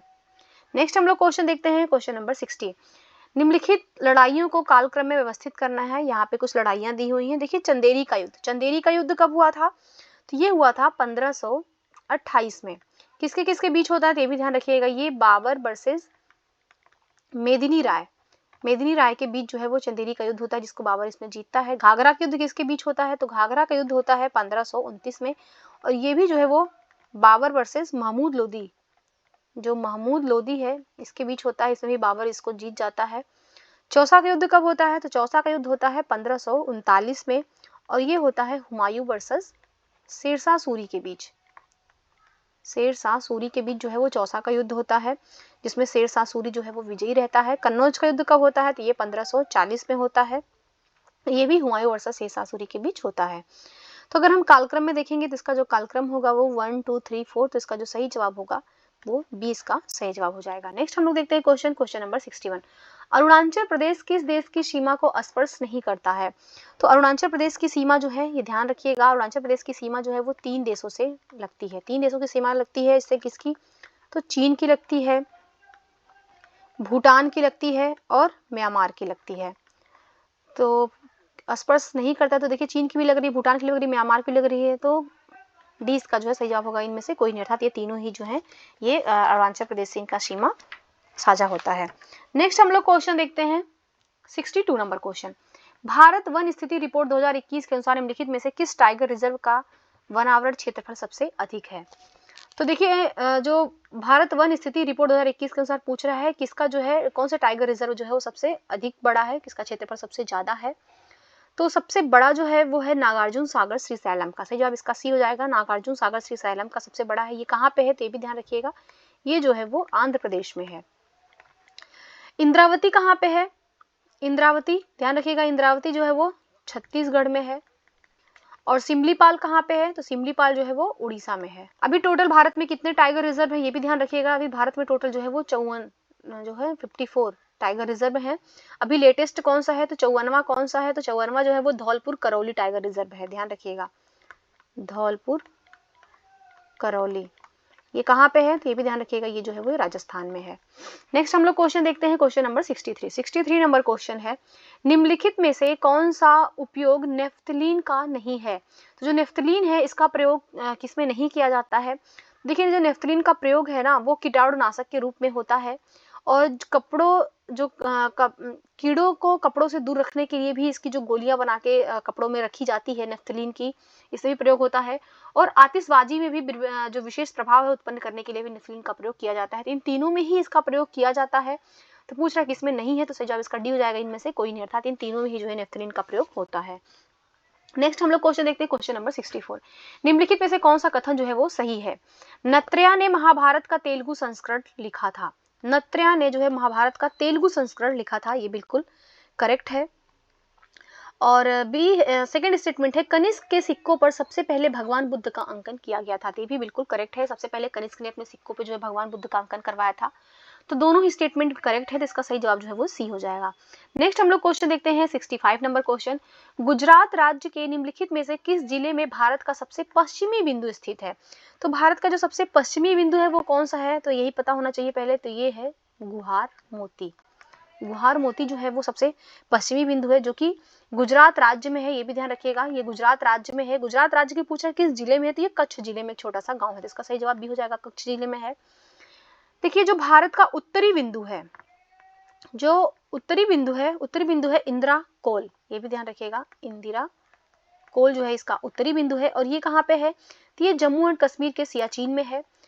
सबसे दक्षिणी बिंदु क्या है? सबसे दक्षिणी बिंदु है इंदिरा पॉइंट। इंदिरा पॉइंट जो है इसका सबसे दक्षिणी बिंदु है और कहाँ पे है तो ये निकोबार द्वीप में है। और पश्चिमी तो हम लोगों ने देख ही लिया, गुहार मोती कच्छ में है। और इसका जो पूर्वी बिंदु है वो है किबुथु, ये कहाँ पे है तो ये अरुणाचल प्रदेश में है, ये भी ध्यान रखिएगा। नेक्स्ट हम लोग क्वेश्चन देखते हैं, क्वेश्चन नंबर 66 नंबर क्वेश्चन है, निम्नलिखित में से कौन सा संस्थान जो है उत्तर प्रदेश राज्य में स्थित है?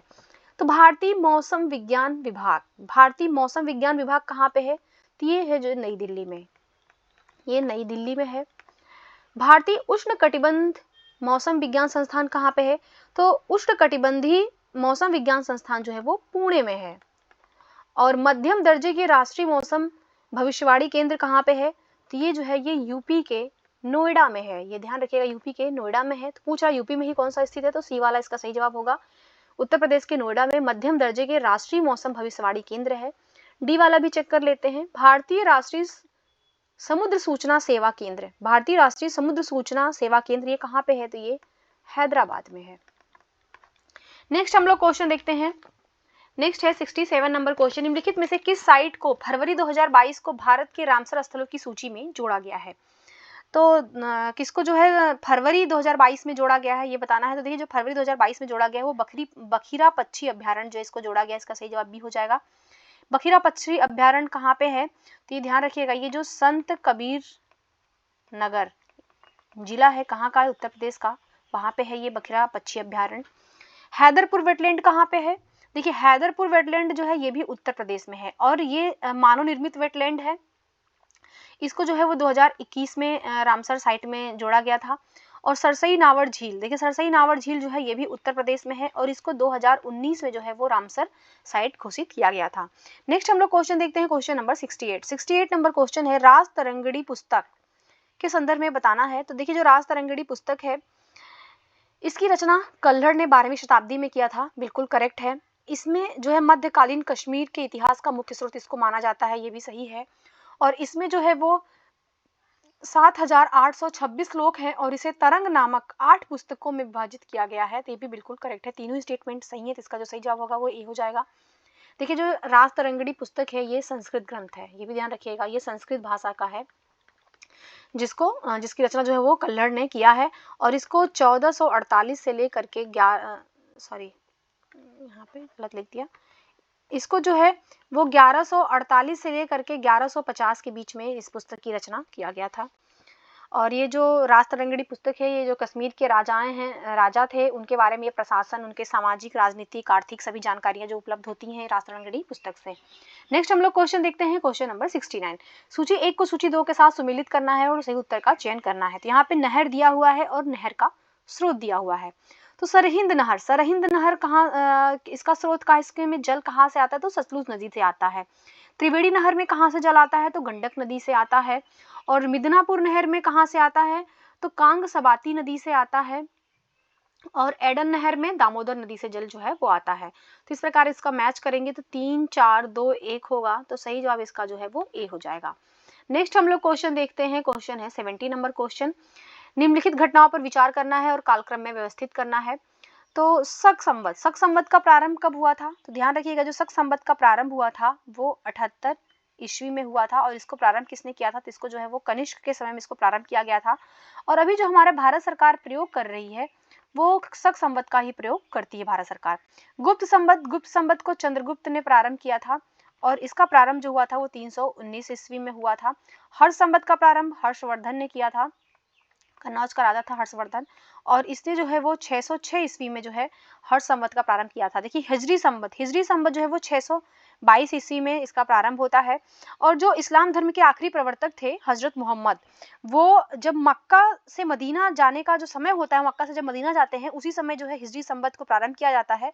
और ये इस्लाम का जो है ये इस्लाम वर्ष का ये यहीं से आरंभ माना जाता है। तो इसको हम अगर क्रम में लगाएंगे तो इसका सही जवाब 1, 2, 3, 4 हो जाएगा, तो सी इसका जो है वो सही जवाब हो जाएगा।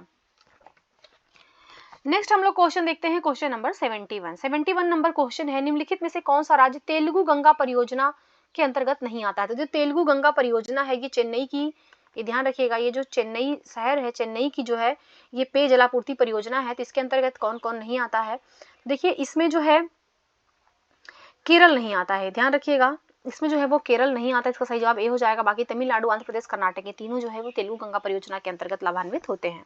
नेक्स्ट हम लोग क्वेश्चन देखते हैं, क्वेश्चन नंबर 72, निम्नलिखित में से कौन सा कथन जो है वो सही है। तो सप्ताह के दिनों का जो सर्वप्रथम उल्लेख मिलता है वो 482 ईस्वी के एरड़ अभिलेख में किया गया है। देखिए जो सप्ताह के दिनों का उल्लेख मिलता है वो एरड़ अभिलेख में तो मिलता है, परंतु वो 482 ईस्वी में नहीं मिलता है, बल्कि वो 484 ईस्वी का मिलता है, ये ध्यान रखिएगा। इसलिए यहाँ पे छोटा सा मिस्टेक है जो डेट में किया हुआ है। तो 484 ईस्वी का जो एरड़ का अभिलेख है उसमें जो सप्ताह के दिनों का उल्लेख मिलता है। सेकेंड है अश्वमेध यज्ञ के बारे में जानकारी देने वाला जो पहला अभिलेख है वो धनदेव का मेहरौली अभिलेख है। तो धनदेव का मेहरौली अभिलेख है नहीं है, ये ध्यान रखिएगा। अश्वमेध यज्ञ के बारे में जो जानकारी मिलती है वो धनदेव के अभिलेख से मिलती है, परंतु वो मेहरौली अभिलेख से नहीं मिलती है, बल्कि वो अयोध्या अभिलेख से मिलती है, ये ध्यान रखिएगा। वो अयोध्या अभिलेख से जो है वो जानकारी मिलती है अश्वमेध यज्ञ की। यहाँ पे दोनों स्टेटमेंट जो है वो गलत हैं, तो इसका सही जवाब डी हो जाएगा, ना तो एक सही है ना ही 2 सही है। नेक्स्ट हम लोग देखते हैं 73 नंबर क्वेश्चन, निम्नलिखित में से किसने शशगनी नामक सिक्का चलाया था जो 6 जीतल के बराबर होता था। तो शशगनी सिक्का किसने चलाया था, ये जो शशगनी सिक्का चलाया था वो फिरोज शाह तुगलक ने चलाया था, ये ध्यान रखिएगा, इसमें नहीं दिया है। तो फिरोज शाह तुगलक ने जो है वो शशगनी सिक्के चलाया था, तो इसका सही जवाब डी हो जाएगा, इनमें से कोई नहीं। और जो शशगनी सिक्का होता था वो जो है एक सिक्का बराबर 6 जीतल का होता था। इल्तुतमिश ने कौन सा सिक्का चलाया था, तो भी इंपॉर्टेंट है। इल्तुतमिश ने जो है वो टंका एंड जीतल 2 सिक्के चलाए थे। जीतल जो था वो तांबे का सिक्का था, ये भी ध्यान रखिएगा, और टंका जो था ये चांदी का सिक्का था। टंका जो था वो चांदी का सिक्का था। शेरशाह सूरी, देखिए शेरशाह सूरी ने सिक्का चलाया था रुपया, ध्यान रखिएगा, रुपया जो था ये चांदी का इसका सिक्का था, रुपया जिसका नाम था। और इसने तांबा सिक्का जो चलाया था उसको दाम कहा जाता था, ये भी इंपॉर्टेंट है। और जो इसने सोने के सिक्के चलाए थे, सोने के जो सिक्के चलाए थे उसको मुहर कहते थे। नेक्स्ट हम लोग क्वेश्चन देखते हैं, क्वेश्चन नंबर 74। सूची 1 को सूची 2 से सुमेलित करना है, सही उत्तर का चयन करना है। तो यहाँ पे नदी है और उनकी सहायक नदी है। देखिए घाघरा की सहायक नदी है राप्ती नदी, नर्मदा की सहायक है तवा नदी, चंबल की सहायक नदी है बनास नदी और झेलम की सहायक है लिदार नदी। तो इसको जो हम मैच करेंगे 1 3 2 4, तो सही जवाब इसका जो है वो ए हो जाएगा। नेक्स्ट हम लोग क्वेश्चन देखते हैं, क्वेश्चन नंबर 75। निम्नलिखित में से कौन 2G स्पेक्ट्रम घोटाले की जांच के लिए 4 मार्च 2011 को गठित संयुक्त संसदीय समिति के अध्यक्ष थे? तो जो 2G स्पेक्ट्रम घोटाला हुआ था, इसकी जांच के लिए जो संयुक्त संसदीय समिति बनी थी, उसके अध्यक्ष कौन थे? तो उसके जो अध्यक्ष थे वो थे पीसी चाको। तो सही जवाब इसका जो है वो सी हो जाएगा। पीसी चाको जो है वो इसके अध्यक्ष थे। जो संयुक्त संसदीय समिति बनती है, इसमें टोटल 30 सदस्य थे। 30 सदस्य में जो 20 जो थे वो लोकसभा से थे और 10 जो थे वो राज्यसभा से शामिल किए गए थे। और ये समिति जो है वो उस समय जो लोकसभा अध्यक्ष थी मीरा कुमार, उनको अपनी रिपोर्ट सौंपती है 2013 में। नेक्स्ट हम लोग क्वेश्चन देखते हैं, क्वेश्चन नंबर 76। निम्नलिखित में से कौन पहला मुसलमान था जिन्होंने संस्कृत भाषा को सीखा एवं गीता एवं पुराणों का अध्ययन किया? तो पहला मुसलमान कौन था जिसने संस्कृत सीखा, फिर उसने गीता और पुराण का अध्ययन किया? तो वो था अलबरूनी। इसका सही जवाब सी हो जाएगा, अलबरूनी था। अलबरूनी जो है ये फारसी विद्वान था, ये ध्यान रखिएगा, ये फारसी जो है वो विद्वान था। और ये किसके साथ भारत आया था, ये भी इंपॉर्टेंट है। तो ये महमूद गजनवी, ये महमूद गजनवी के साथ भारत आता है।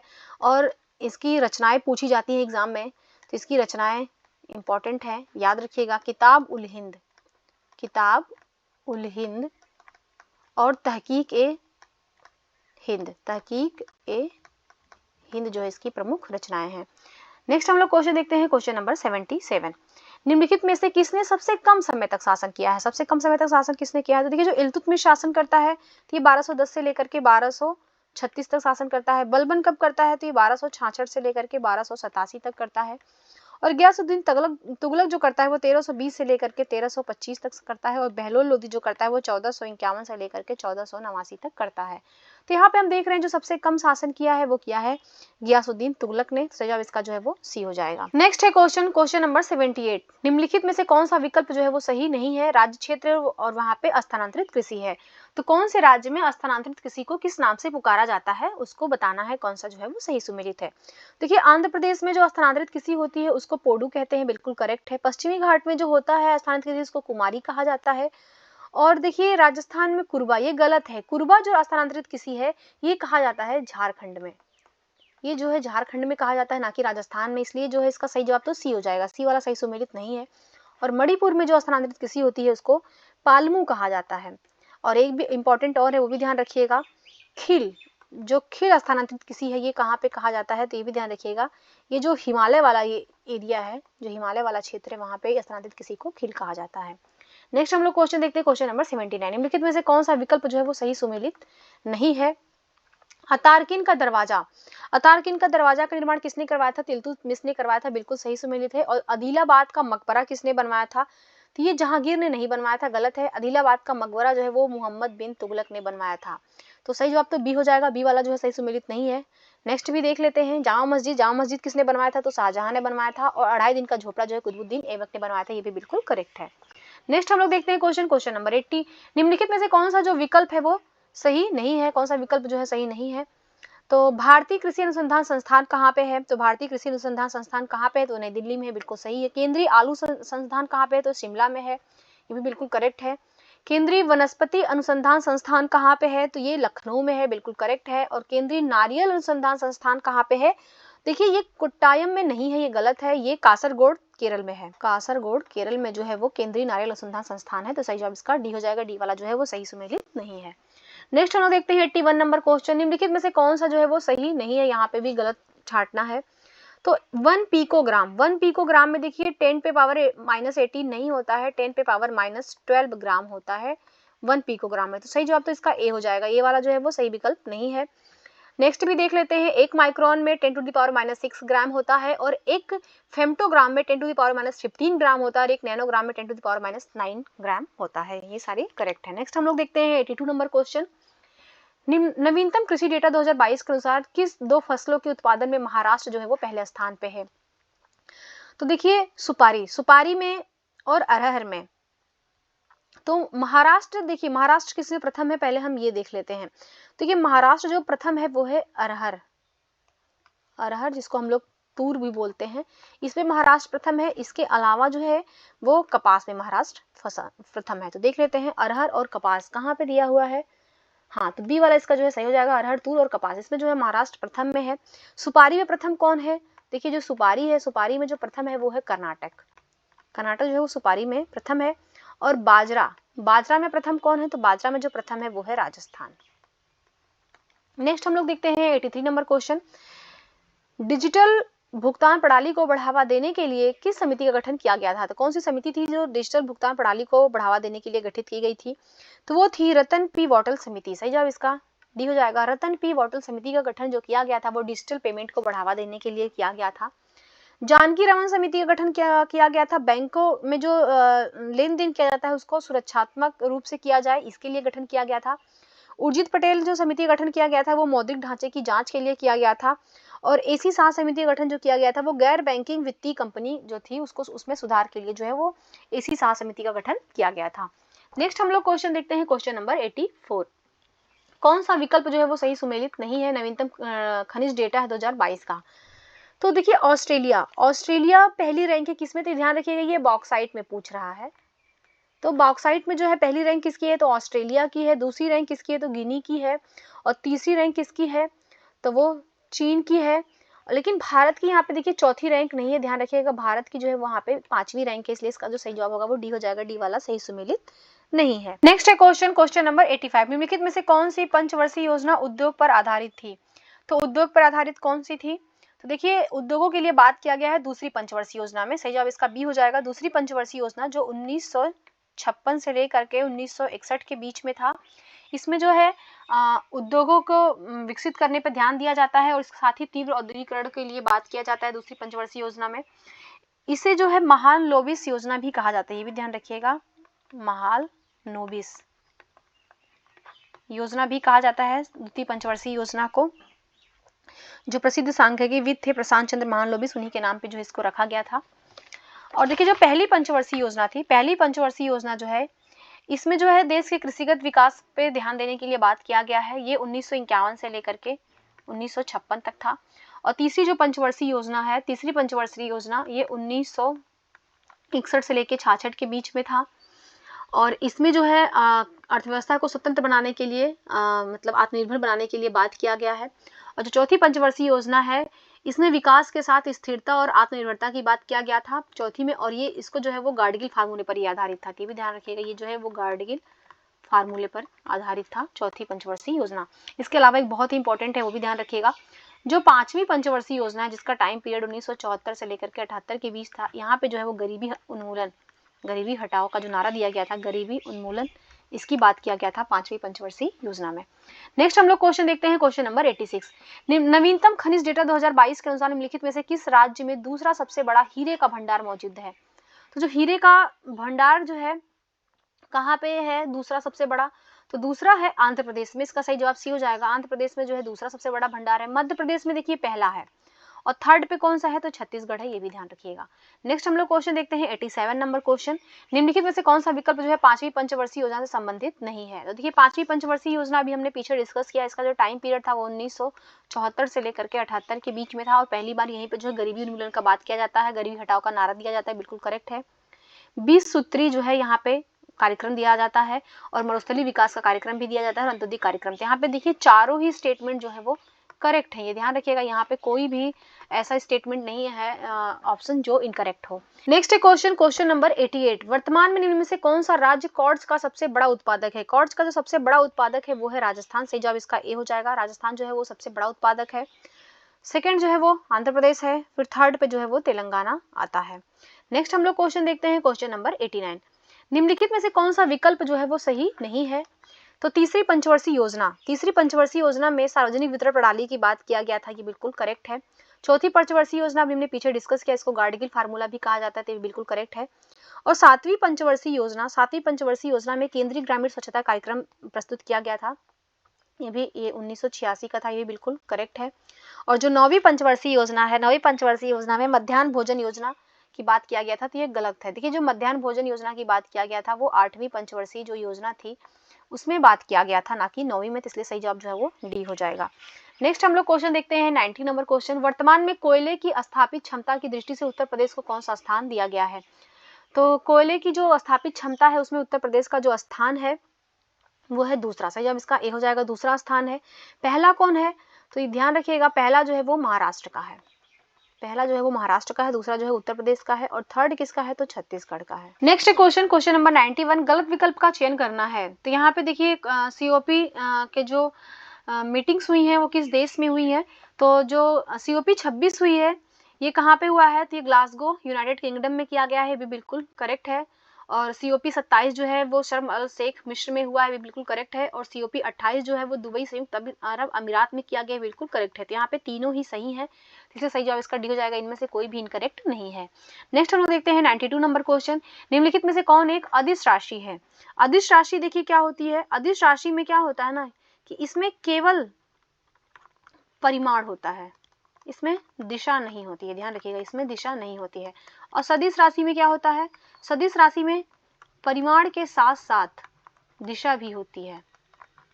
तो अदिश राशि पूछ रहा है, तो देखिए इसमें जो दिए गए ऑप्शन में अदिश राशि है कार्य, सही जवाब इसका सी हो जाएगा, कार्य जो है अदिश राशि है। इसके अलावा भी अदिश राशि क्या है, तो इसके अलावा जैसे चाल हो गया, दूरी हो गया, द्रव्यमान हो गया, आयतन हो गया, ताप हो गया, समय हो गया, ये सभी जो है वो अदिश राशि है। संवेग हो गया, त्वरण हो गया, विद्युत क्षेत्र हो गया, बल हो गया, वेग हो गया, ये सभी जो है वो सदिश राशि हैं। नेक्स्ट हम लोग क्वेश्चन देखते हैं, क्वेश्चन नंबर 93 नंबर क्वेश्चन है, नवीनतम ऊर्जा सांख्यिकी डेटा 2022 के अनुसार डीजल की स्थापित क्षमता के मामले में कौन सा राज्य जो है वो पहले स्थान पे है। तो डीजल की स्थापित क्षमता में पहला स्थान किसका है, तो तमिलनाडु का है, सही जवाब इसका ए हो जाएगा, तमिलनाडु जो है वो पहले स्थान पे है। सेकेंड पे जो है वो केरल है, ध्यान रखिएगा केरल है। थर्ड पे कौन है, तो अंडमान और निकोबार द्वीप समूह है थर्ड पे। नेक्स्ट हम लोग क्वेश्चन देखते हैं, क्वेश्चन नंबर 94, निम्नलिखित में से कौन सा कथन जो है वो सही है। राज्यसभा में धन विधेयक प्राप्त होने के 14 दिनों के अंदर धन विधेयक लोकसभा को वापस किया जाना चाहिए। सेकेंड है, किसी धन विधेयक को केवल लोकसभा में पेश किया जा सकता है। देखिए यहाँ पे दोनों ही स्टेटमेंट करेक्ट है, इसका सही जवाब होगा वो सी हो जाएगा। देखिए जो धन विधेयक की बात संविधान में किया गया है वो ध्यान रखिएगा वो अनुच्छेद 110 के तहत किया गया है। और जो कोई भी विधेयक धन विधेयक है या नहीं, इसका जो निर्णय करता है, इसका निर्णय करता है लोकसभा का स्पीकर। तो लोकसभा का स्पीकर जो है इसका निर्णय करता है और इसको जो है केवल लोकसभा में ही प्रस्तुत किया जाता है। और ये राष्ट्रपति के पूर्व मंजूरी से ही इसको प्रस्तुत किया जाता है, क्योंकि राष्ट्रपति इसको पुनर्विचार के लिए वापस नहीं भेज सकता है। इसके बाद जो है ये राज्यसभा में जाता है, राज्यसभा के पास केवल 14 दिन का ही टाइम होता है कि 14 दिनों के अंदर जो है वो उसको एक्सेप्ट कर ले जो भी चीज़ें हैं। और अगर उसको कोई दिक्कत है तो वो उसमें उसको वापस नहीं लौटा सकती है राज्यसभा। उसमें अगर कोई भी संशोधन करना है उसके लिए वो सुझाव दे सकती है, लेकिन जरूरी नहीं है कि लोकसभा उस सुझाव को मानेगी ही। नेक्स्ट हम लोग क्वेश्चन देखते हैं, क्वेश्चन नंबर 95 नंबर क्वेश्चन है, मुख्य खरीफ फसलों के उत्पादन में प्रथम अग्रिम अनुमान के अनुसार खाद्यान्न का उत्पादन कितने मिलियन टन रहा है। तो खाद्यान्न का उत्पादन कितना मिलियन टन रहा है ये हमें बताना है। तो ये था 149.92। तो इसको अगर हम राउंड फिगर करेंगे तो हो जाएगा 150, तो इसका सही जवाब जो है वो सी हो जाएगा। नेक्स्ट हम लोग देखते हैं 96 नंबर क्वेश्चन, लोक लेखा समिति का मुख्य कार्य भारत सरकार के विनियोग लेखाओं पर निम्नलिखित में से किससे प्रतिवेदन की समीक्षा करना है। देखिए जो लोक लेखा समिति है, पब्लिक अकाउंट कमेटी, पीएसी जो है, इसमें देखिए होता क्या है ना कि इसमें टोटल पहली चीज देख लेते हैं, तो इसमें 22 सदस्य होते हैं। इसमें जो 15 जो है वो लोकसभा से होते हैं, 7 जो है वो राज्यसभा से होते हैं। और इसमें जो कैग होता है, जो कैग की रिपोर्ट होती है, उसकी रिपोर्ट की समीक्षा करना इसका कार्य होता है। तो इसका जो सही जवाब होगा वो ए हो जाएगा, नियंत्रक एवं महालेखा परीक्षक के जो रिपोर्ट होती है उसका समीक्षा करती है। नेक्स्ट हम लोग क्वेश्चन देखते हैं, क्वेश्चन नंबर 97, मुख्य खरीफ फसलों के उत्पादन के प्रथम अग्रिम अनुमान के अनुसार निम्नलिखित में से गलत विकल्प का चयन करना है। तो तिलहन का जो है वो 26 मिलियन टन नहीं है, ये गलत है। इसका जो है वो 23.57 मिलियन टन है, तो इसका सही जवाब ए हो जाएगा। कपास 34 मिलियन टन गांठे हैं। पटसन एवं मेस्टा जो है वो 10 मिलियन गांठे हैं और गन्ना जो है वो 465 मिलियन टन है। ये सभी जो है वो सुमेलित सही है।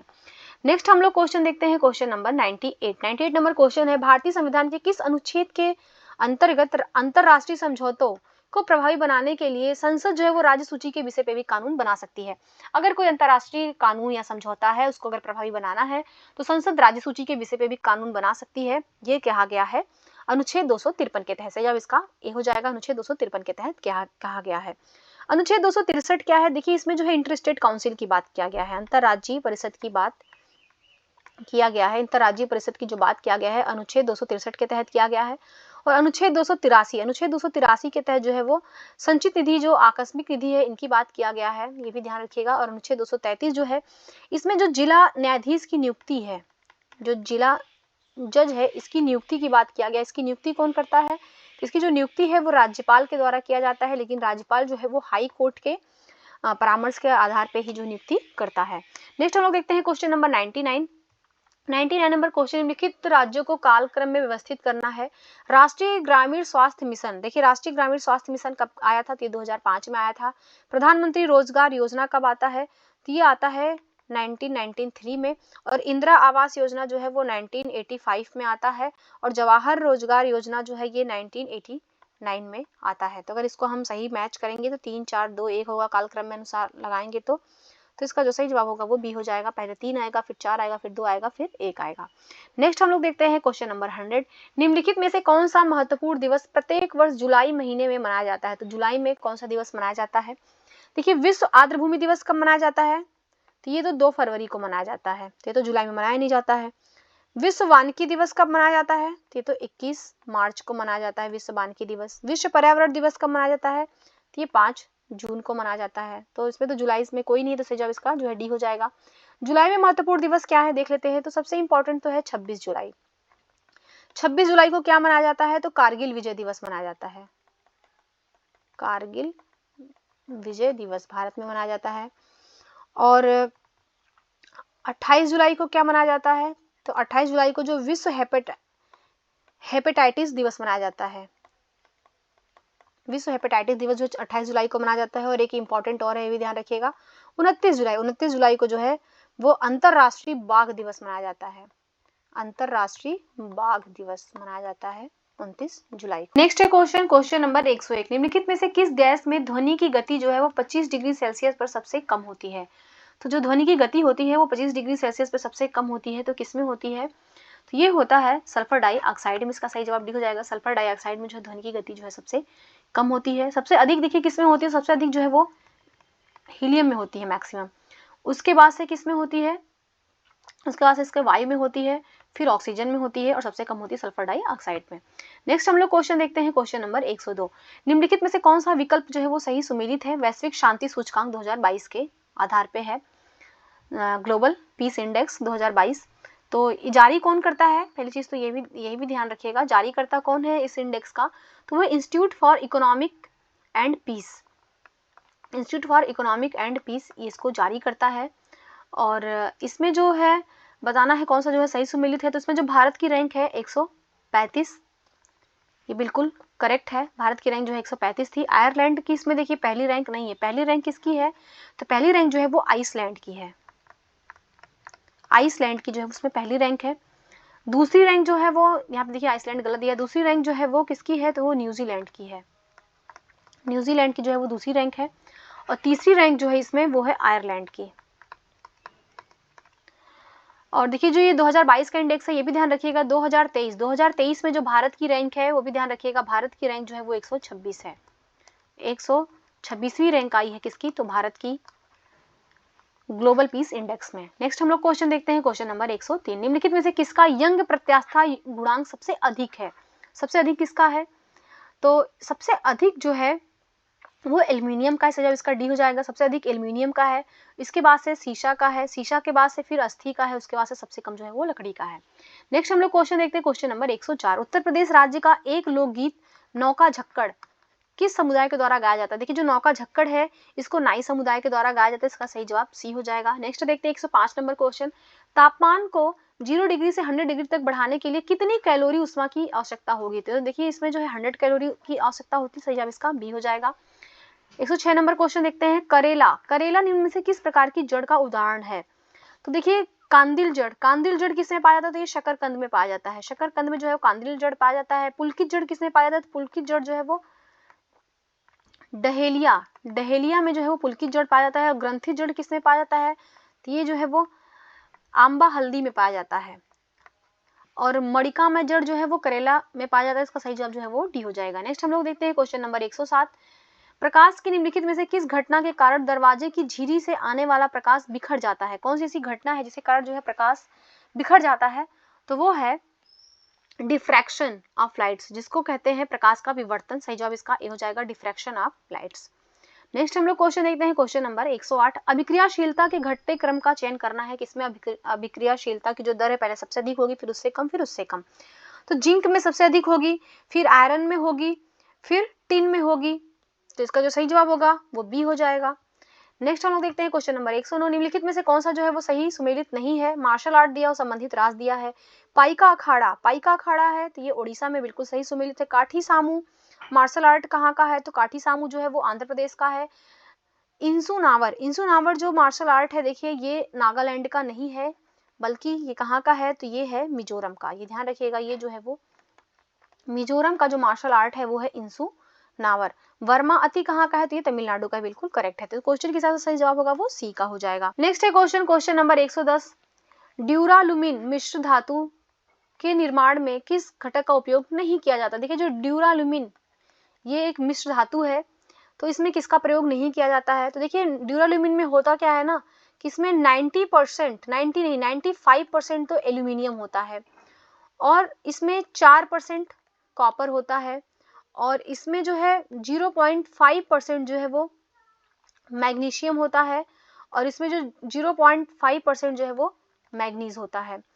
तो इन सभी को मिला करके जो है वो ड्यूरालुमिन बनाया जाता है। तो पूछ रहा है किसका उपयोग नहीं किया जाता? देखिए इसमें जो है जिंक का उपयोग नहीं किया जाता, इसका सही जवाब सी हो जाएगा, जिंक का प्रयोग नहीं किया जाता है। ड्यूरालुमिन का उपयोग किस चीज के निर्माण में होता है? तो ये भी ध्यान रखिएगा, इसका जो प्रयोग है वो वायुयान और हल्के जो वायुयान बनाया जाता है और जो हल्के औजार बनाए जाते हैं उसमें जो है ड्यूरालुमिन का प्रयोग किया जाता है। नेक्स्ट हम लोग देखते हैं 111 नंबर क्वेश्चन। कौन सा विकल्प जो है वो सही है? लोक नृत्य संबंधित राज्य है। जवारा कहाँ का है? तो जवारा जो है ये मध्य प्रदेश का लोक नृत्य है। गौर मारिया कहाँ का है? तो गौर मारिया जो है वो छत्तीसगढ़ का है, ये ध्यान रखिएगा। तो यही जो है सही सुमेलित है, सही जवाब इसका बी हो जाएगा। गिद्दा कहाँ का है? तो गिद्दा पंजाब का है। जाट नटिन कहाँ का है? तो ये बिहार का है। नेक्स्ट हम लोग देखते हैं क्वेश्चन नंबर 112। निम्नलिखित में से किस कीट के कारण अफ्रीकी स्लीपिंग सिकनेस होती है? जो अफ्रीकी स्लीपिंग सिकनेस होती है ये सीसी मक्खी के काटने से होता है, तो इसका जो सही जवाब होगा वो डी हो जाएगा, सीसी मक्खी के काटने से होता है। रेड फ्ली के काटने से ब्यूबोनिक प्लेग होता है, ध्यान रखिएगा, ब्यूबोनिक प्लेग जो है वो रेड फ्ली के काटने से होता है। सैंड फ्ली के काटने से जो है वो काला जार होता है, काला जार जो है वो सैंड फ्ली के काटने से होता है। और बेड बग के काटने से जो है वो टाइफस बुखार होता है, टाइफस बुखार जो है वो बेड बग के काटने से होता है। नेक्स्ट हम लोग क्वेश्चन देखते हैं क्वेश्चन नंबर 113। सूची 1 को सूची 2 से सुमेलित करना है, वहां पे वन डिस्ट्रिक्ट वन प्रोडक्ट जो ये उत्तर प्रदेश की योजना है उसके आधार पे है। तो मेरठ में क्या होता है? तो मेरठ में खेल की सामग्री बनती है। अमेठी में क्या होता है? तो मूंछ का उत्पादन अमेठी में होता है। बुलंदशहर में क्या होता है? तो सिरेमिक उत्पाद जो है बुलंदशहर में है। और हापुड़ में होम फर्निशिंग किया जाता है, होम फर्निशिंग की जो चीजें हैं वो हापुड़ में मिलती हैं। तो इस प्रकार इसका जो सही जवाब होगा वो बी हो जाएगा। नेक्स्ट है क्वेश्चन नंबर 114। निम्नलिखित में से कौन सा विकल्प जो है वो सही सुमेलित नहीं है? तो यहाँ पे कुछ विटामिन दिए हुए हैं और उनकी कमी के कारण उसका रोग दिया हुआ है। देखिए विटामिन B2 की कमी के कारण किलोसिस रोग होता है, बिल्कुल करेक्ट है। विटामिन B5 की कमी के कारण पेलाग्रा रोग होता है, देखिए ये सही नहीं है, इसका तो सही जवाब होगा वो बी हो जाएगा। क्यों? क्योंकि जो पेलाग्रा रोग होता है ये विटामिन B3 की कमी के कारण होता है। विटामिन B5 की कमी के कारण कौन सा रोग होता है? तो इसमें ध्यान रखिएगा, इसमें जो है बाल का सफेद होना और मंदबुद्धि, ये जो रोग होता है वो विटामिन B5 की कमी के कारण होता है। और विटामिन B6 की कमी के कारण रुधिर क्षीणता होती है जिसको एनीमिया कहा जाता है। और विटामिन B7 की कमी के कारण जो है वो चर्म रोग होता है, जो स्किन डिजीज होती है वो विटामिन B7 की कमी के कारण होती है। तो क्वेश्चन के साथ जो सही जवाब होगा वो बी हो जाएगा। 115 नंबर क्वेश्चन देखते हैं। उत्तर प्रदेश की जनगणना 2011 के अनुसार निम्नलिखित में से किस शहर का जनसंख्या घनत्व जो है वो सबसे कम है? तो देखिए उत्तर प्रदेश की जो 2011 की जनगणना है उसके अनुसार जो सबसे अधिक है, मैक्सिमम जो है वो कहाँ का है? तो वो तो गाजियाबाद का है, उसके बाद से गाजियाबाद के बाद से वाराणसी का है, उसके बाद से लखनऊ का है, फिर भदोही का है। तो सही जवाब इसका डी हो जाएगा, सबसे कम जो जनघनत्व है वो भदोही में है। नेक्स्ट हम लोग क्वेश्चन देखते हैं 116 नंबर क्वेश्चन। हाल ही में भारतीय राजस्व सेवा अधिकारी साहिल सेठ ने अपनी पुस्तक अ कंफ्यूज्ड माइंड स्टोरी का विमोचन किया है। निम्नलिखित में से किस केंद्रीय मंत्री की उपस्थिति में इस पुस्तक के फर्स्ट लुक का अनावरण किया गया है? तो अ कंफ्यूज्ड माइंड स्टोरी, ये जो बुक है, ये जो राजस्व सेवा अधिकारी हैं साहिल सेठ, इनकी पुस्तक है और इसका जो अनावरण किया गया है वो मनसुख मंडाविया के समय में किया गया है, इनकी उपस्थिति में किया गया है। इसका सही जवाब जो होगा वो सी हो जाएगा। नेक्स्ट हम लोग क्वेश्चन देखते हैं, क्वेश्चन नंबर 17। हाल ही में 20 अक्टूबर को अंतर्राष्ट्रीय रसोइया दिवस मनाया गया है। अंतर्राष्ट्रीय रसोइया दिवस 2022 की थीम क्या थी? देखिए जो 20 अक्टूबर है इसमें अंतर्राष्ट्रीय रसोइया दिवस मनाया गया है। डेट याद रखिएगा, 20 अक्टूबर का है और इसकी थीम थी एक स्वस्थ भविष्य का विकास। एक स्वस्थ भविष्य का विकास इसकी थीम थी। सही जवाब इसका डी हो जाएगा। नेक्स्ट देखते हैं 118 नंबर क्वेश्चन। मध्य रेलवे के किस डिवीजन के 6 रेलवे स्टेशनों पर मेघदूत नामक उपकरण से हवा से पानी उत्पन्न करने की तकनीक द्वारा पीने का पानी उपलब्ध कराया जाएगा? तो ये जो मेघदूत नामक उपकरण है, इससे जो पानी उत्पन्न करने की ये तकनीक है, इसमें जो होगा हवा से पानी उत्पन्न कराया जाएगा। तो ये भी लगाया गया है मुंबई डिवीजन के 6 रेलवे स्टेशनों में। तो इसका सही जवाब सी हो जाएगा। नेक्स्ट हम लोग क्वेश्चन देखते हैं, क्वेश्चन नंबर 119। हाल ही में नागेश सिंह को किस देश में भारत के राजदूत के रूप में नियुक्त किया गया है? तो नागेश सिंह को जो राजदूत बना के भेजा गया है वो थाईलैंड भेजा गया। सही जवाब सी हो जाएगा। 120 नंबर क्वेश्चन देखते हैं। हाल ही में जीवन बीमा कंपनी LIC धनवर्षा योजना की शुरुआत किया गया है। यह योजना बीमा जो है ये व्यक्ति इसमें जो व्यक्ति है उस व्यक्ति की जो है दुर्भाग्यपूर्ण मृत्यु के मामले में जो है उसके परिवार को वित्तीय सहायता प्रदान किया जाएगा। तो ध्यान रखिएगा इसका सही जवाब जो है वो बी होगा। अगर इसमें किसी व्यक्ति की दुर्भाग्यपूर्ण मृत्यु हो जाती है तो उसमें जो LIC धनवर्षा योजना है तो उसमें उसके जो फैमिली होगी उसको वित्तीय सहायता प्रदान की जाएगी। Next question, question number 121। 18 अक्टूबर से 21 अक्टूबर 2022 तक Indian naval academy Ezhimala dash में मराकर वाटरमैनशिप ट्रेनिंग सेंटर में इंडियन नेवी सेलिंग चैंपियनशिप का आयोजन करेगी। तो ये जो एझिमाला है ये कहाँ पे है? तो ये केरल में है। तो केरल के मराकर वाटरमैनशिप ट्रेनिंग सेंटर है, वहाँ पे जो इसका आयोजन किया जाएगा। तो इसका सही जवाब जो है वो बी हो जाएगा। नेक्स्ट हम लोग देखते हैं क्वेश्चन, क्वेश्चन नंबर 122। हाल ही में जापान ने पहली बार निहोंशु के लिए भौगोलिक संकेत टैग की मांग करते हुए एक आवेदन दायर किया है। निहोंशु क्या है? तो देखिए जो निहोंशु है ये है एक मादक पेय है ये। तो इसका जो सही जवाब होगा वो ए हो जाएगा, एक मादक पेय है। और अभी निहोंशु के लिए जो चेन्नई में भौगोलिक संकेतक देने की मांग कर रहा है। नेक्स्ट हम लोग देखते हैं क्वेश्चन, क्वेश्चन नंबर 123। हाल ही में औरंगाबाद शहर द्वारा यातायात डेटा सार्वजनिक करने वाला भारत का पहला शहर बन गया है। तो औरंगाबाद शहर जो है वो गूगल द्वारा जो यातायात डेटा है उसको सार्वजनिक करेगा। तो इसका सही जवाब जो है वो ए हो जाएगा, गूगल के द्वारा दिए गए डाटा का प्रयोग करेगा। 124 नंबर क्वेश्चन है। हाल ही में निम्नलिखित में से किसने यूरोपीय फुटबॉल महासंघ का वर्ष के सर्वश्रेष्ठ खिलाड़ी का पुरस्कार जीता है? तो जो यूरोपियन फुटबॉल महासंघ का जो सर्वश्रेष्ठ खिलाड़ी चुना गया है वो करीम बेंजेमा और एलेक्सिया पुटेलस को चुना गया है। इसका जो सही जवाब होगा वो डी हो जाएगा। नेक्स्ट हम लोग क्वेश्चन देखते हैं, क्वेश्चन नंबर 125। हाल ही में किसे फिनटेक प्लेटफॉर्म भारत पे का नया मुख्य अधिकारी नियुक्त किया गया है? तो फिनटेक प्लेटफॉर्म जो भारत पे इसका जो मुख्य वित्तीय अधिकारी नियुक्त किया गया है वो नलिन नेगी को किया गया। इसका सही जवाब बी होगा, नलिन नेगी को किया गया है। नेक्स्ट हम लोग देखते हैं क्वेश्चन, क्वेश्चन नंबर 126। हाल ही में बांग्लादेश ने ढाका में सड़क और राजमार्ग विभाग के साथ आपातकालीन पेट्रोलियम उत्पादों की आपूर्ति के लिए समझौता ज्ञापन पर हस्ताक्षर किया है। तो किसने किया है? तो ये किया है इंडियन ऑयल कॉर्पोरेशन लिमिटेड ने। इसका सही जवाब ए हो जाएगा। इंडियन ऑयल कॉर्पोरेशन लिमिटेड ने जो है वो बांग्लादेश के ढाका में सड़क और जो राजमार्ग विभाग है उसके साथ एक आपातकालीन पेट्रोलियम उत्पादों की आपूर्ति के लिए समझौता पर साइन किया है। नेक्स्ट देखते हैं 127 नंबर क्वेश्चन। भारत में दुनिया का सबसे बड़ा तैरता सौर ऊर्जा संयंत्र मध्य प्रदेश में कहाँ पे निर्माण किया जा रहा है इसका? तो ये खंडवा में। सही जवाब इसका बी हो जाएगा, खंडवा में इसको निर्माण किया जा रहा है। 128 नंबर क्वेश्चन देखते हैं।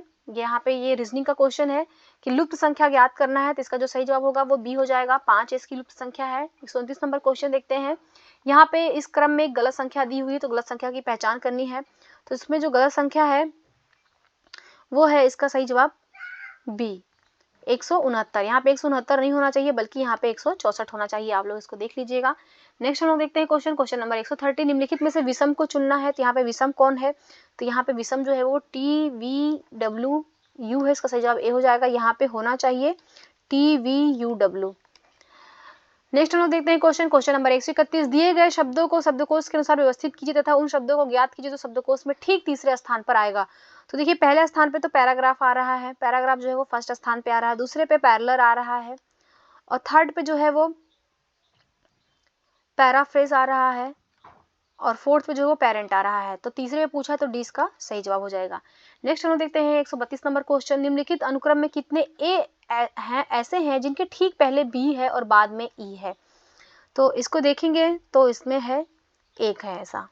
नेक्स्ट हम देखते हैं 133 नंबर क्वेश्चन, निम्नलिखित शब्दों में से कौन सा शब्द इज टू बॉर्न शब्द से नहीं लिखा जा सकता है। तो क्या नहीं लिखा जा सकता है, तो स्टंट नहीं लिखा जा सकता है। क्यों? क्योंकि यहाँ पे डबल टी है, इसमें डबल टी नहीं है, सिर्फ सिंगल ही टी है। नेक्स्ट क्वेश्चन नंबर 134, फसल जिस प्रकार खेत से संबंधित है, फसल जिस प्रकार खेत से संबंधित है उसी प्रकार अयस्क किससे संबंधित है। अयस्क जो है वो खदान से संबंधित होगा, इसका सही जवाब ए हो जाएगा।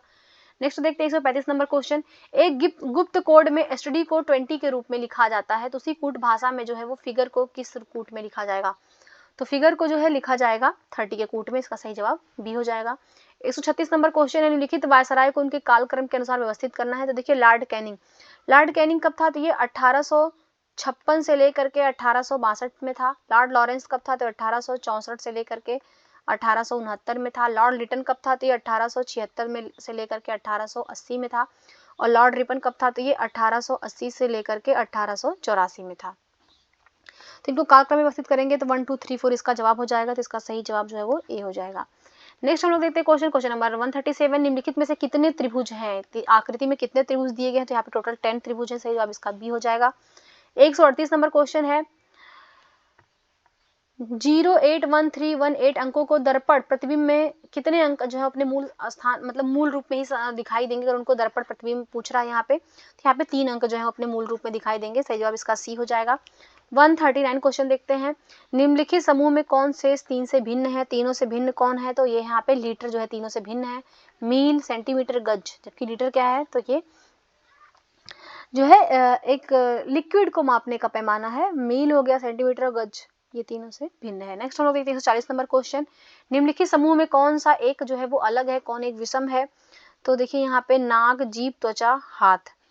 तो नाक हो गया, जीभ हो गया, त्वचा हो गया, ये तीनों जो है एक संवेदनशील अंग है, जबकि हाथ क्या है, एक अंग का नाम है। तो इसका सही जवाब जो है वो डी हो जाएगा।